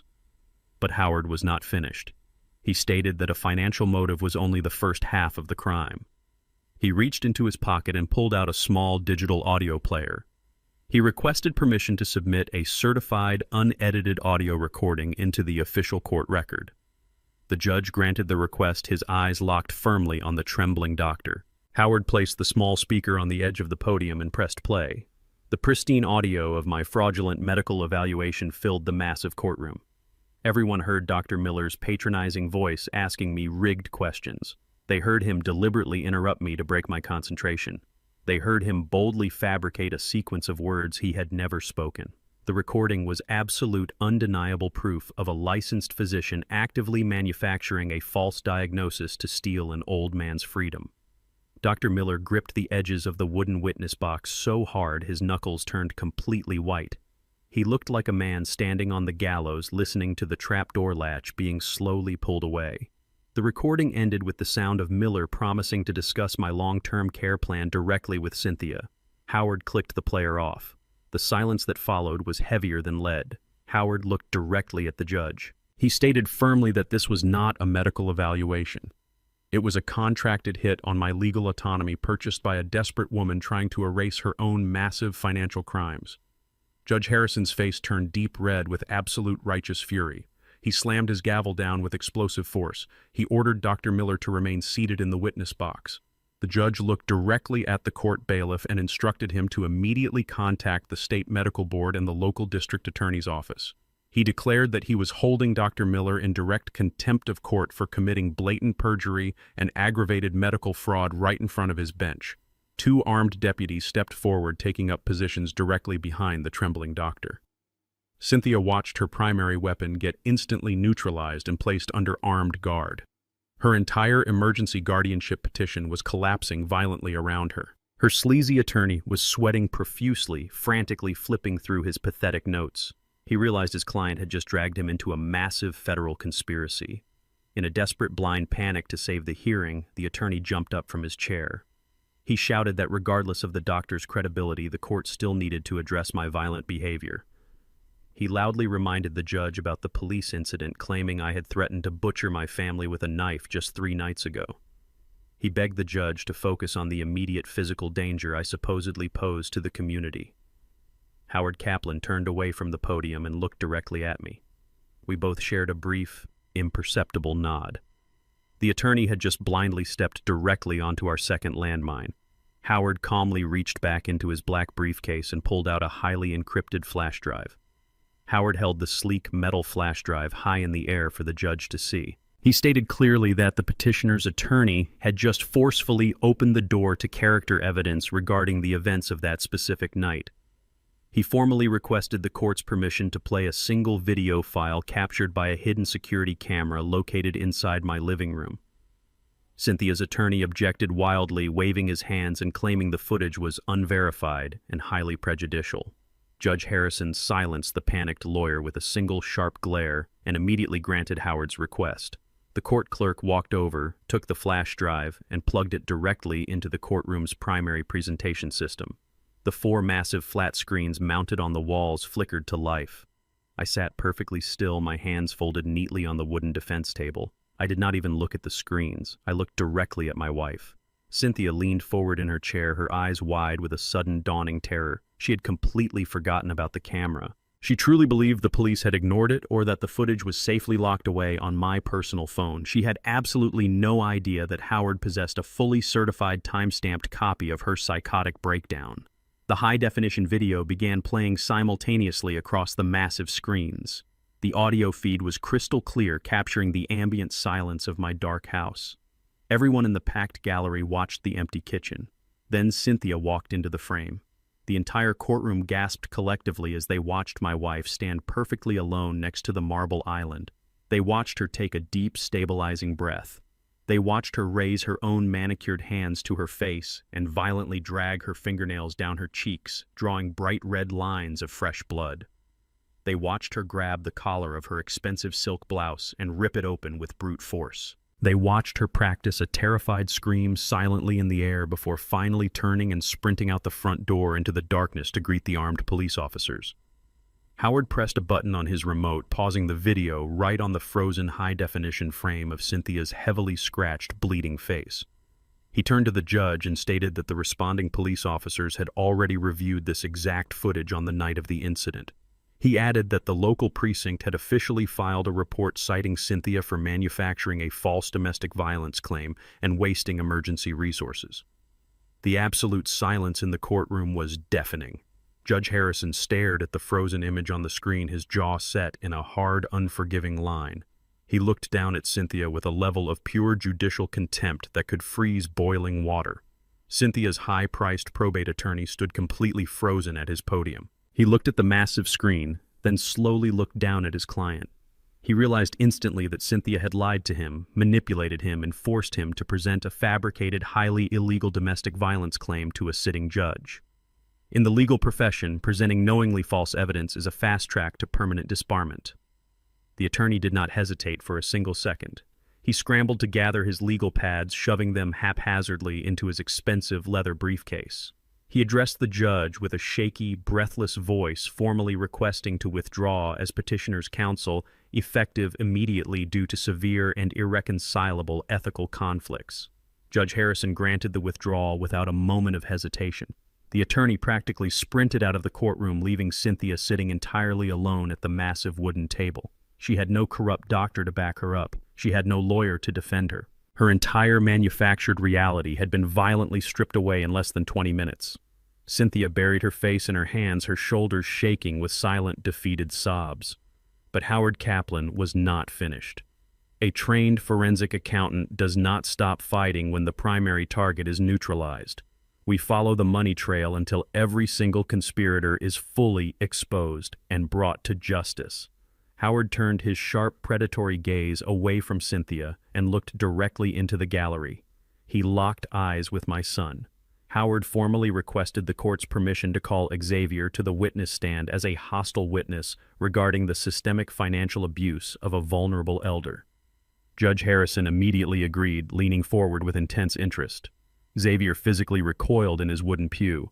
He looked around wildly for an exit, but the heavy courtroom doors were closed, and an armed bailiff was already walking directly toward him. Xavier stood up on visibly shaking legs and slowly made his way to the witness box.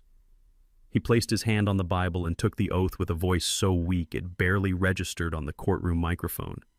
Howard approached the podium carrying a fresh stack of dense financial documents. He did not yell.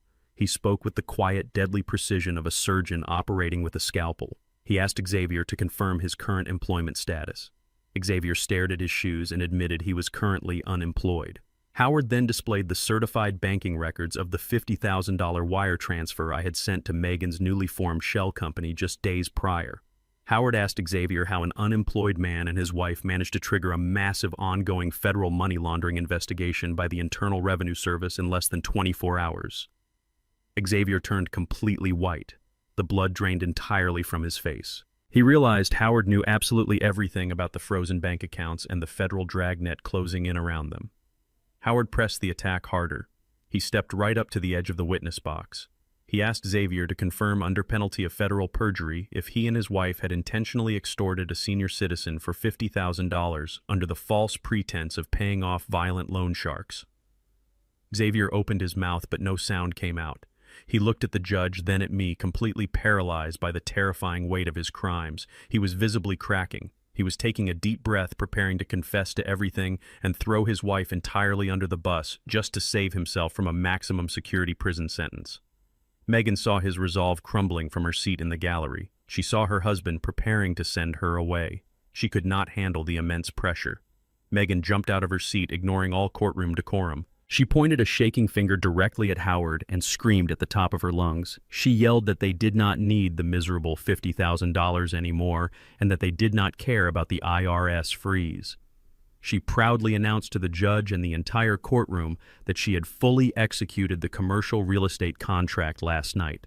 She screamed that a non-refundable $1 million earnest money deposit was currently being wired to her company for the Georgia property and that they had finally won.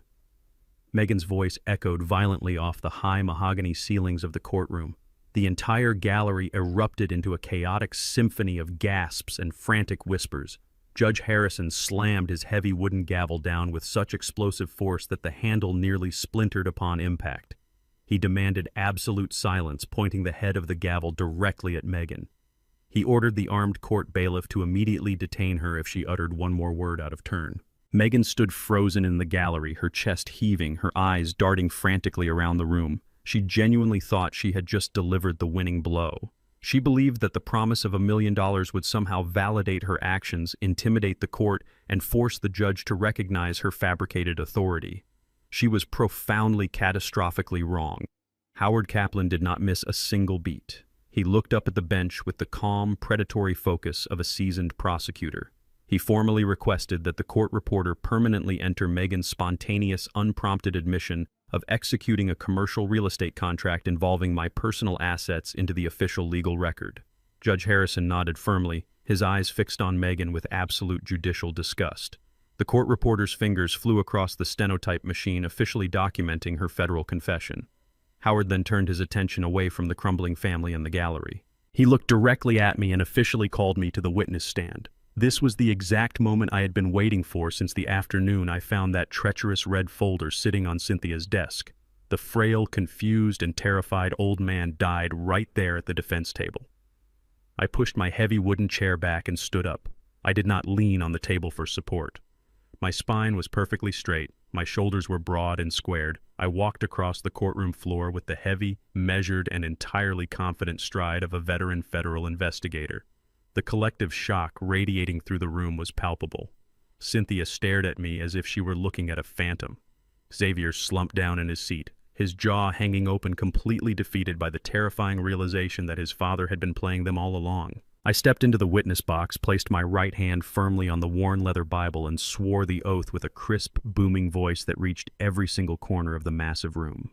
Howard approached the podium with a slight, highly respectful nod. He did not treat me like an elderly victim of elder abuse. He treated me like his star expert witness. He asked me to state my full name and my professional background for the official record. I looked directly at Judge Harrison. I told him my name is Carlton. I told him I had spent 40 consecutive years working as a senior forensic accountant for the federal government, specializing exclusively in complex financial fraud, corporate embezzlement, and severe identity theft. Howard walked back to his briefcase and pulled out a fresh legal pad. He asked me to describe the events of the past week from my professional investigative perspective. I spoke with absolute clinical precision. I did not use emotional language. I laid out the cold, undeniable facts. I explained how I discovered the fraudulent medical documents and the fake quitclaim deed in my wife's office. I detailed the systematic psychological warfare they waged against me under my own roof. I told the judge about the intentionally misplaced car keys, the fabricated conversations, and the constant aggressive gaslighting designed to make me doubt my own sanity. I referenced the high-definition video already submitted into evidence, reminding the court that Cynthia had deliberately crushed a heavy sedative into my nightly tea to manufacture the symptoms of cognitive decline she so desperately needed for her narrative. I explained how I had secretly poured the poisoned tea into a potted plant and played the role of a heavily sedated man to gather irrefutable intelligence. I told the court about the $50,000 wire transfer, explaining exactly how I used a federally monitored escrow account to intentionally trigger the Internal Revenue Service money laundering algorithms the moment Megan moved the cash. The judge stopped taking notes for a moment. He took off his reading glasses and stared at me with a look of profound respect and sheer astonishment. He was looking at a masterclass in counter-surveillance. Howard wasted no time transitioning to the final nail in their coffin. He directed the court clerk to pull up the encrypted file I had previously submitted to his office. The 4 massive flat screens mounted on the courtroom walls flickered to life, displaying the fully executed commercial real estate purchase agreement. Howard asked me to identify the document for the record. I looked at the bright screens and stated that it was a fraudulent contract attempting to sell my family's 300 acres of ancestral land in Georgia to an Atlanta-based commercial development firm for $4.5 million. Howard zoomed in on the final page of the document, highlighting the signature line in bright yellow. He asked me if I had signed that binding legal contract. I stated firmly that I absolutely had not. Howard asked me to explain how I acquired the document. I turned my attention back to the judge. I explained exactly how I had deployed a custom data extraction malware program via a hidden USB drive to instantly clone this specific file directly from Megan's unsecured laptop while she was distracted by a neighborhood inspector outside our home. I then proceeded to systematically dissect the forgery right in front of the entire court. I pointed out the severe lack of natural variation in the ink flow on the screen, explaining that it was a classic, undeniable indicator of a slow, deliberate tracing rather than a fluid, authentic signature. I highlighted the digital pixelation around the edges of the state notary stamp, proving beyond a shadow of a doubt that it was a high-resolution scan illegally photoshopped onto the page to bypass the physical presence requirement. The courtroom was completely spellbound. I was providing the court with a flawless step-by-step roadmap of a multi-million-dollar felony orchestrated by my own family. I looked directly at Megan sitting in the gallery. I explained to the judge that by using an interstate internet connection to send this forged document to the buyers in Atlanta just last night, Megan had officially triggered the federal statute for wire fraud. I stated that the crime was no longer a domestic dispute, but an active federal felony. Cynthia put her head down on the heavy wooden table, completely broken and sobbing uncontrollably. Xavier buried his face in his hands, rocking back and forth in pure agony. But Megan absolutely refused to surrender to the reality of her destruction. Her phone suddenly vibrated violently in her hand. She looked down at the bright screen. A twisted, triumphant smile broke across her face completely, ignoring the armed bailiff standing just inches away from her shoulder. She jumped up from the wooden pew. She raised the glowing phone high in the air and screamed that the $1 million earnest money wire transfer had just officially cleared into her secondary corporate banking account. She looked me dead in the eye, completely consumed by her own toxic greed and blinding, unhinged arrogance. She laughed a harsh, manic laugh that echoed terribly through the silent courtroom. She yelled that I was far too late, that the massive financial contract was fully funded, and that the Georgia land was officially gone forever. Megan stood in the gallery with her arm raised high, waving her cracked smartphone like a victorious gladiator holding up a severed head. Her manic laughter bounced sharply off the heavy mahogany paneling of the courtroom. She honestly believed that the arrival of $1 million in a corporate bank account instantly validated her entire criminal enterprise. She thought the sheer volume of the money would somehow intimidate the judge, override the forged signature, and force the legal system to bow to her newly acquired wealth. I stood in the witness box and looked down at her. I did not feel a single ounce of anger. I did not feel betrayed. I only felt a profound, freezing pity for a woman who was so entirely blinded by her own greed that she could not see the massive federal guillotine dropping rapidly toward her neck. Judge Harrison did not bang his gavel again. He sat completely still behind the high wooden bench, his eyes fixed on Megan with a look of absolute, silent horror. He was a seasoned judge who had presided over hundreds of complex legal battles, but he had never witnessed a criminal voluntarily confess to a multi-million-dollar federal felony with such overwhelming, unhinged pride. I turned my attention away from my daughter-in-law and looked directly at Howard Kaplan. Howard was standing at the podium, his face a mask of absolute predatory calm. He gave me a single slow nod. The final trap was officially primed. I looked back up at Judge Harrison and spoke with a voice that was perfectly steady, echoing clearly through the stunned silence of the courtroom. I formally requested the court's permission to address the petitioner's sudden outburst regarding the commercial real estate transaction. The judge leaned slowly back in his heavy leather chair. He folded his hands together, resting them on top of his legal pad. He gave me a curt, firm nod, granting me the floor to deliver the final execution. I did not raise my voice. I spoke with the precise, measured cadence of a professor delivering a final lecture to a failing student. I looked directly at Megan. I told her that I fully believed the $1 million earnest money deposit had just cleared into her secondary corporate account. I told her I had no doubt that the Atlanta commercial development firm had honored their side of the fraudulent contract upon receiving the forged paperwork. I watched her chest puff out slightly, her twisted smile widening as she thought I was finally conceding defeat. I took a deep breath, letting the silence stretch for 3 agonizing seconds before I dropped the massive legal anvil directly onto her head.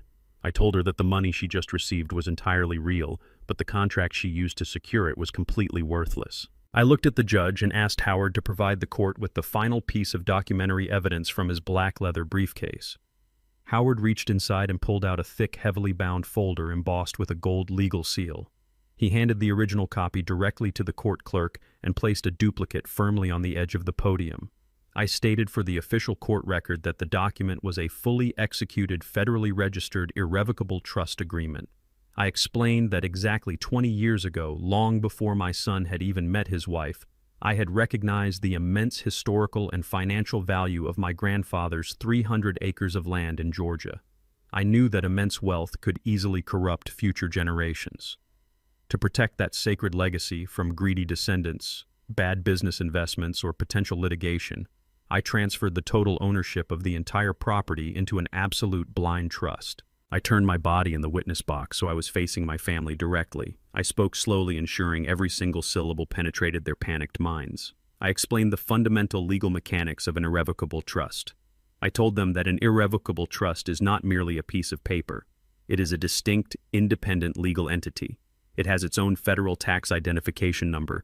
It files its own corporate tax returns. It operates entirely outside of my personal control. The exact moment I signed that trust agreement 2 decades ago, I permanently surrendered all legal rights, titles, and ownership interests in that Georgia property.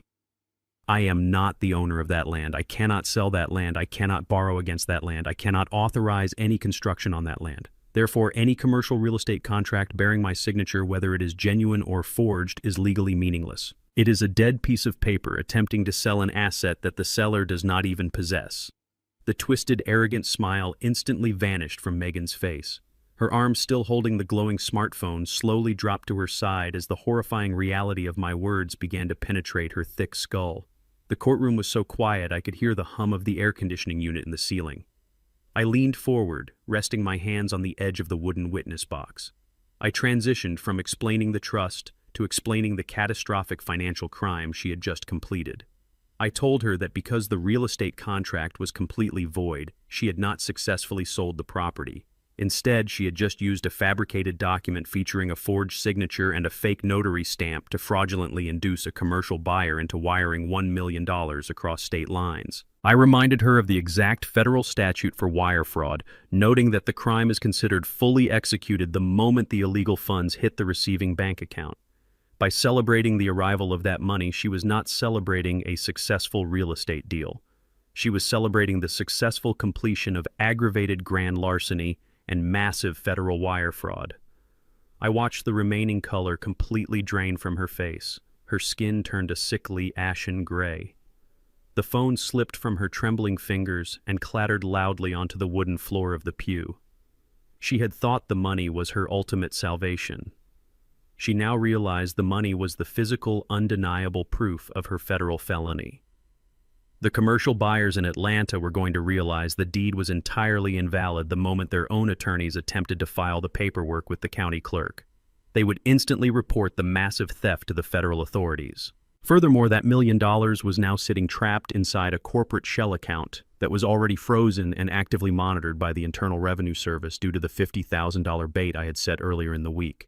She could not withdraw a single cent to hire a defense attorney. She could not transfer the money to an offshore account. She was completely trapped in a financial prison of her own making, holding $1 million of stolen corporate funds with the entire federal government watching her every single move. Xavier sat in the pew next to his wife, his entire body shaking violently. He buried his face in his hands, realizing that his own signature was likely on some of the supporting corporate documents for her shell company, making him an active co-conspirator in a multi-million-dollar federal crime. Cynthia remained slumped over the petitioner's table. She did not even look up. Her emergency guardianship petition was dead. Her real estate brokerage was dead. Her future was entirely gone. She was going to state prison for embezzlement, and her son and daughter-in-law were heading to federal prison for wire fraud. Judge Harrison sat frozen on the bench, his gavel resting loosely in his hand. He looked at me with a profound sense of awe. He had never seen a private citizen systematically dismantle an entire criminal syndicate with such ruthless, calculated precision. I stepped back from the microphone and looked toward the heavy double doors at the back of the courtroom. Howard Kaplan checked his gold wristwatch and offered me a final knowing smile. The trap had been fully articulated, the evidence was perfectly documented, and the confessions were permanently entered into the official court record. We did not have to wait for the Atlanta buyers to report the crime. Howard had already contacted the authorities hours ago. Heavy, synchronized footsteps suddenly echoed loudly in the marble hallway outside, marching rapidly toward the courtroom doors. The heavy double doors at the back of the courtroom burst open. A team of 6 men and women strode into the room with the aggressive, undeniable authority of federal law enforcement. 2 of them wore dark suits with badges clipped to their belts. The others were uniformed state police officers. The lead FBI agent walked directly down the center aisle, his eyes locked firmly on the gallery. He did not look at the judge. He did not look at me. He stopped right at the wooden pew where my son and daughter-in-law were sitting. He announced in a loud, booming voice that he possessed active federal arrest warrants for Megan and Xavier. He stated the charges clearly for the entire courtroom to hear: conspiracy to commit federal wire fraud, aggravated identity theft, and attempted grand larceny. Megan tried to back away, her eyes wide with animalistic terror, but she had absolutely nowhere to go. A female federal agent stepped forward, grabbed Megan by the shoulder, and spun her around. The agent forced Megan's hands behind her back. The sharp metallic click of steel handcuffs ratcheting tightly around her wrists echoed violently through the silent room. Megan completely lost her mind. She shrieked, kicking her legs and trying to pull away from the agent. She screamed that it was all a massive misunderstanding and that she was a legitimate business owner. The agent ignored her frantic lies and began reading her the Miranda rights in a cold, monotone voice. Xavier did not fight back. The moment the officers approached him, his legs completely gave out. He collapsed onto the wooden floor of the gallery, sobbing hysterically like a terrified child. He held his hands up in the air, begging the officers not to hurt him. He immediately started babbling desperately, trying to trade his wife for his own freedom. He cried out that Megan was the mastermind, that she was the one who forged my signature, and that she was the one who clicked send on the email. Megan stopped struggling for a split second, turning her head to stare at her husband in absolute shock. The fragile, toxic loyalty between them disintegrated instantly. She spat vicious insults at him, calling him a spineless coward who orchestrated the entire plot to cover his miserable startup debts. The officers hauled Xavier to his feet, slapped the handcuffs securely onto his wrists, and dragged him toward the aisle. They were a pathetic, miserable sight, turning on each other like starving wolves the very second the consequences arrived. Cynthia watched her only son being dragged out of the courtroom in heavy steel chains. She remained slumped over the petitioner's table, too paralyzed by shock to even speak. She likely thought she was safe from the federal sweep because her crimes were strictly handled at the state level. She was entirely wrong. 2 state investigators from the Financial Crimes Division separated from the federal team and walked directly toward her table. The lead investigator looked down at her with absolute disgust. He informed Cynthia that her broker's license was now permanently revoked. He then announced that she was under arrest for multiple counts of corporate embezzlement, criminal commingling of client funds, and filing a false police report. He ordered her to stand up and put her hands behind her back. Cynthia slowly raised her head. She looked completely hollowed out. All the expensive makeup, the tailored designer dress, and the decades of manufactured superiority had melted away, leaving nothing but a broken, terrified criminal. She looked past the state investigator and locked her eyes directly on me. I stood calmly in the witness box, looking down at the woman I had been married to for 40 years. She mouthed my name silently. Her eyes begged me to intervene, to speak up and use my influence to somehow stop the inevitable. She wanted the soft, forgiving husband to magically reappear and save her from the nightmare she had created. I did not blink. I did not soften my posture. I looked right through her. I spoke in a low, steady voice that carried easily across the short distance between us. I told her that I was no longer her husband. I was the forensic auditor of her ruined life, and the audit was officially complete. The state investigator grabbed her arm, pulled her out of the wooden chair, and locked the heavy handcuffs around her wrists. She let out a single pathetic whimper as she was led down the center aisle. I watched the heavy wooden doors swing shut behind them. My family was gone. They had been completely excised from my life by the swift, unforgiving blade of the justice system. The courtroom was suddenly incredibly peaceful. Judge Harrison let out a long, heavy sigh. He ran a hand over his tired face and looked around the empty gallery. He turned his attention back to the defense table where Howard Kaplan was calmly organizing his thick evidence binders. The judge picked up his wooden gavel and cleared his throat. He stated for the official court record that the emergency petition for medical guardianship was denied with extreme prejudice. He ordered that all fabricated medical documents and false testimonies provided by the petitioner and her corrupt doctor be permanently stricken from the record and forwarded directly to the district attorney for further criminal prosecution. Judge Harrison then looked directly at me.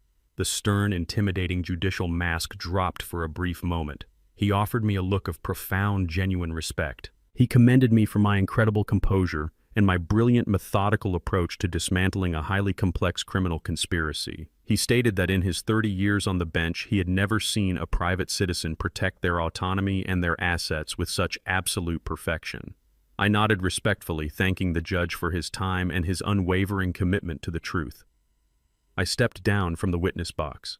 The heavy, suffocating burden I had been carrying in secret for the past week completely vanished from my shoulders. Howard Kaplan closed his black leather briefcase with a solid, satisfying snap. He walked over to me and extended his hand. I shook it firmly. We did not need to exchange a grand, dramatic speech. We were 2 old professionals who had just executed a flawless operation. He told me he would handle all the upcoming federal subpoenas and coordinate directly with the prosecutors to ensure my family received the maximum possible sentences for their crimes. I thanked him for his brilliant legal maneuvering and turned to leave.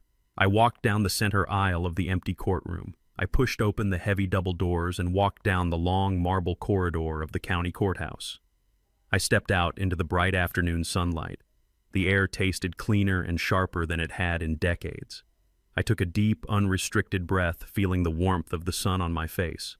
The brutal war for my freedom was officially over, but I knew my work was not entirely finished.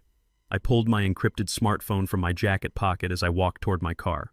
I could not return to the massive suburban house I had shared with Cynthia. That house was a tainted crime scene filled with toxic memories and the lingering ghosts of their psychological torture. It was a fortress built on lies, and I had absolutely no desire to live inside it for another single day. I scrolled through my highly curated list of professional contacts and found the direct number for a private aggressive real estate investment firm. They specialized in purchasing luxury properties entirely in cash, bypassing the traditional market for immediate liquid closures. I pressed the call button and held the phone to my ear. The final phase of my silent adjustment was about to begin. I was going to liquidate every single physical remnant of my past life, erase their footprint from my existence, and build an entirely new empire on my own terms. I stood in the sunlit parking lot of the courthouse and finalized my phone call with the private real estate investment firm. I did not care about getting the absolute maximum market value for the sprawling suburban house. I only cared about absolute immediate liquidity and a total erasure of my past. I told the senior acquisitions director that I was offering a pristine 4-bedroom colonial home in a highly coveted gated community at a straight 20% discount. The only condition was that the firm had to execute a cash closing within 48 hours and handle the total disposal of all remaining interior furnishings. The director did not hesitate for a single second. He recognized a highly lucrative distressed asset sale the moment he heard the cold determination in my voice. He promised to have his top legal team and an inspection crew standing at my front door by 4 o'clock that same afternoon. I ended the call and slid the encrypted phone back into my tailored suit pocket. The final physical tether to my disastrous 40-year marriage was about to be permanently severed. I got into my unmarked rental car and drove back to the house for the very last time. I did not feel a shred of nostalgia. I only felt the sharp driving focus of a man completing a total demolition. The house was eerily silent when I walked through the broken front door frame. The oppressive, toxic energy that Cynthia, Xavier, and Megan had dragged into these walls was completely gone, safely locked away inside federal and state holding cells. I walked slowly up the hardwood stairs to the master bedroom and pulled a single sturdy leather duffel bag from the back of the deep walk-in closet. I did not pack the expensive tailored suits Cynthia had forced me to buy for her pretentious country club dinners. I did not pack the meaningless crystal trinkets, the expensive luxury watches she gifted me to maintain appearances, or the heavy silver picture frames filled with fake smiling family portraits. I only packed the absolute essentials. I took my encrypted forensic laptop, my secure physical hardware wallets containing my digital assets, my grandfather's vintage gold pocket watch, and a few comfortable changes of clothes. Decades of working deep undercover in federal financial crimes had taught me the vital importance of traveling light. When an asset becomes fatally compromised, you do not try to salvage it. You cut your losses instantly, detach your emotions entirely, and walk away without looking back. Cynthia had spent 40 years filling this massive house with expensive, useless garbage to project a fraudulent image of extreme wealth to people she secretly despised. I was leaving it all behind for the liquidation crew to throw into a massive steel dumpster. Right at 4 o'clock, a sleek black town car pulled aggressively into my concrete driveway. 3 men in sharp-tailored business suits stepped out carrying heavy leather legal portfolios. I met them in the sunlit foyer. The lead acquisition agent walked through the spacious rooms with a highly critical, unemotional eye, aggressively taking notes on his digital tablet. He clearly noted the shattered front door frame and the violently overturned furniture in the living room, but he also recognized the pristine hardwood floors, the upgraded kitchen appliances, and the top-tier neighborhood valuation. He did not ask any personal questions about why a senior citizen was abruptly abandoning a fully furnished luxury home. In the ruthless world of high-speed cash acquisitions, the only things that matter are the clear title deed and the instant wire transfer. We sat down together at the formal mahogany dining room table. It was the exact same table where my son and daughter-in-law had aggressively gaslighted me, trying to convince me I was losing my mind just a few nights ago. Now I was using that very table to legally sign away the roof over their heads. I reviewed the dense, multi-page purchasing contract with the meticulous, unforgiving eye of a senior federal auditor. Everything was perfectly legal, ironclad, and stripped of any contingencies. I signed my name fluidly across the bottom line. The agent immediately tapped a button on his tablet to authorize the corporate wire transfer. Within 10 minutes, my secure banking application vibrated in my pocket, notifying me that the massive cash payment had successfully cleared into my private offshore escrow account. The house was officially no longer mine. I handed the lead agent my heavy brass set of house keys and walked out the front door carrying only my single leather duffel bag. I drove straight back downtown to Howard Kaplan's secure office suite for one final crucial meeting. We sat in his quiet leather-paneled room drinking incredibly expensive aged bourbon to celebrate our flawless legal victory. But I had one last piece of federal paperwork to execute before I completely disappeared from the public grid. We pulled out the massive gold embossed binder containing the irrevocable trust documents for the 300 acres of ancestral land in Georgia. The land was entirely safe from Cynthia and Xavier, but I needed to ensure it served a much higher permanent purpose than simply sitting empty in the rural countryside. I directed Howard to officially restructure the primary beneficiaries of the federal trust. I removed my bloodline entirely. I established a permanent, fully funded educational endowment dedicated to building a massive community center and a comprehensive agricultural scholarship program for underprivileged African American youth in the state of Georgia. I ensured that the board of directors would be populated exclusively by trusted independent community leaders and rigorous legal fiduciaries. I locked the legal framework so incredibly tightly that even if Xavier or Megan somehow survived their federal prison sentences and attempted a civil lawsuit decades from now, they would never be able to touch a single blade of grass on that property. My grandfather had worked his hands to the absolute bone to buy that land during a time of immense racial hostility. I was going to ensure his profound legacy actively uplifted the people who truly needed it, rather than feeding the bottomless toxic greed of an entitled family. I shook Howard's hand one last time, thanking him deeply for his brilliant legal mind and his unwavering decades-long loyalty. I walked out of his office building and stepped into the cool, refreshing evening air. I drove my car to a luxury high-rise condominium complex located in the absolute center of the bustling city. I had used a secure corporate alias to lease a stunning penthouse apartment on the very top floor, far above the noise and the chaos of the streets below. I rode the private glass-walled elevator up, stepped inside my new sanctuary, and dropped my duffel bag onto the pristine white marble floor. I walked straight out onto the massive glass balcony and looked down at the sprawling, glittering city lights spreading out for miles in every single direction. I poured myself a single glass of the finest scotch I owned. I did not feel lonely. I did not feel the crushing weight of a failed marriage or the tragic loss of a son. I felt an incredible, overwhelming sense of absolute peace. I had survived the darkest, most intimate betrayal imaginable. I did not survive by screaming, crying, or fighting with my fists. I survived through the devastating, unstoppable power of silence, extreme patience, and flawless preparation. I allowed my enemies to underestimate me. I allowed them to build their own elaborate traps, and then I simply handed them the rope they needed to hang themselves. My name is Carlton. I am a 69-year-old retired forensic accountant. And I have finally learned that the most profound, lasting justice in this world does not require a single drop of blood.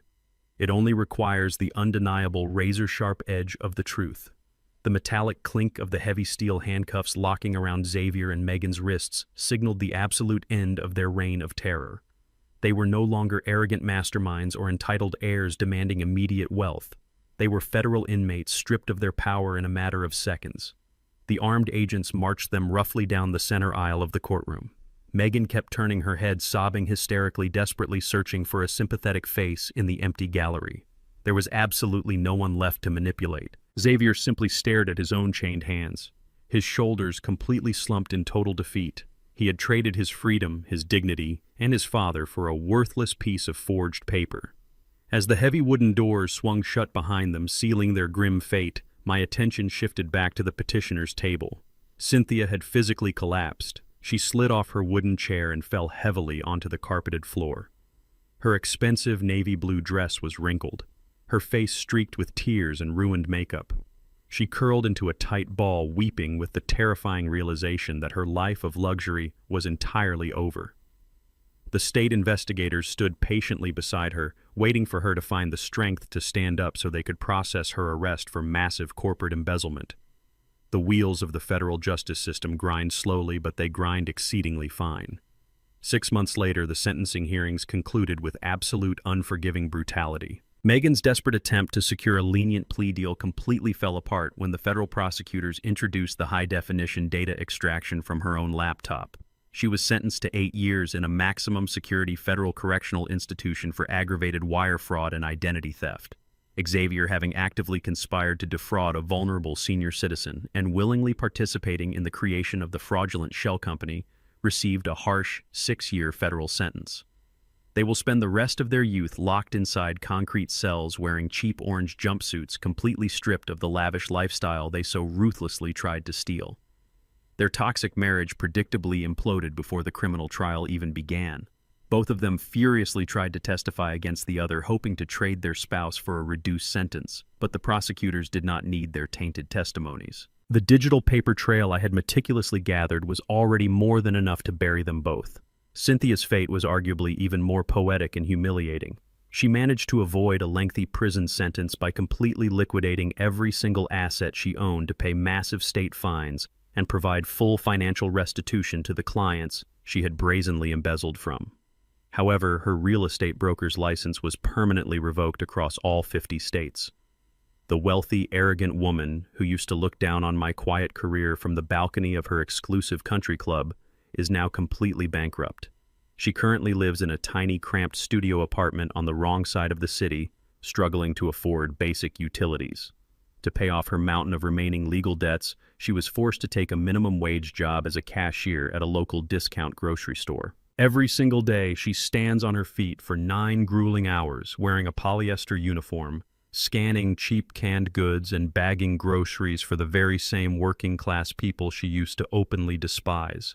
She is a hollow ghost of her former self, trapped in a relentless cycle of menial labor and profound, crushing regret. I do not feel sorry for any of them. They engineered their own destruction with spectacular precision. I simply stepped aside, provided the necessary rope, and allowed their bottomless greed to drag them all down into the abyss. With the venomous infection completely removed from my life, I focused entirely on rebuilding my world on a solid foundation of absolute truth. The immediate cash sale of the sprawling suburban house provided me with an immense pool of liquid capital. I used a portion of those funds to completely furnish my new luxury penthouse in the heart of the city, surrounding myself only with things that bring me genuine peace and comfort. I no longer have to pretend to be a frail, confused old man hiding in the shadows of my own home. I wake up every morning with a sharp mind, an unburdened soul, and absolute financial freedom. But the greatest victory of all lies 300 miles away in the rural countryside of Georgia. Howard Kaplan successfully finalized the complex restructuring of my grandfather's irrevocable trust. The massive 300-acre property was never sold to the greedy commercial developers. Instead, it was officially transformed into the permanent headquarters for a newly established, fully funded agricultural and educational endowment. The foundation now provides comprehensive full-ride college scholarships to brilliant, underprivileged African American students who lack the financial resources to escape their systemic circumstances. My grandfather bought that land with calloused hands and a broken back to secure a future for his bloodline. Since my direct bloodline chose the path of treachery, deceit, and self-destruction, I ensured his immense legacy would actively uplift the broader community instead. Every single time a young student graduates with a degree funded by that trust, the memory of my family's betrayal is further erased. It is replaced by a lasting monument of hope, education, and genuine opportunity. I took the ultimate weapon my family tried to use to destroy me, and I forged it into an unstoppable engine of generational wealth for those who truly deserve it. I am sitting on the expansive glass balcony of my penthouse apartment right now. The vibrant city lights of Atlanta stretch out infinitely below me, a glittering ocean of ambition and relentless energy. I hold a heavy crystal glass of vintage bourbon in my hand, listening to the smooth, comforting rhythm of jazz drifting from the high-end speakers inside. I am Carlton, 70 years old, completely alone and happier than I have ever been in my entire life. I learned the hardest way possible that true family is not defined by shared DNA or 40 years of forced proximity.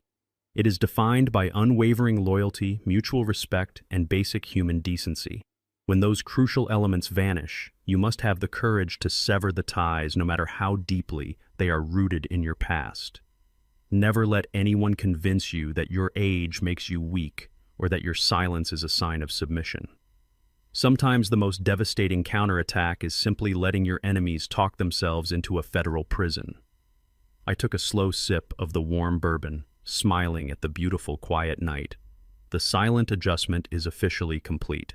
I also learned that the most dangerous weapon a person can possess is absolute emotional control. When someone attacks you, their greatest advantage is your predictable reaction. They desperately want your anger, or they expect your panic. But when you offer them nothing but complete silence, you force them to navigate blindly through their own suffocating arrogance. Age is never a vulnerability, but rather a profound strategic advantage built on decades of observing human nature. I survived because I completely refused to play the helpless victim in their chaotic drama. Instead, I became the silent architect of their absolute ruin, proving once and for all that cold patience will always outlast blind greed. If you have ever had to outsmart a toxic manipulator in your own life, share your victory in the comments below and hit subscribe for more stories of absolute justice.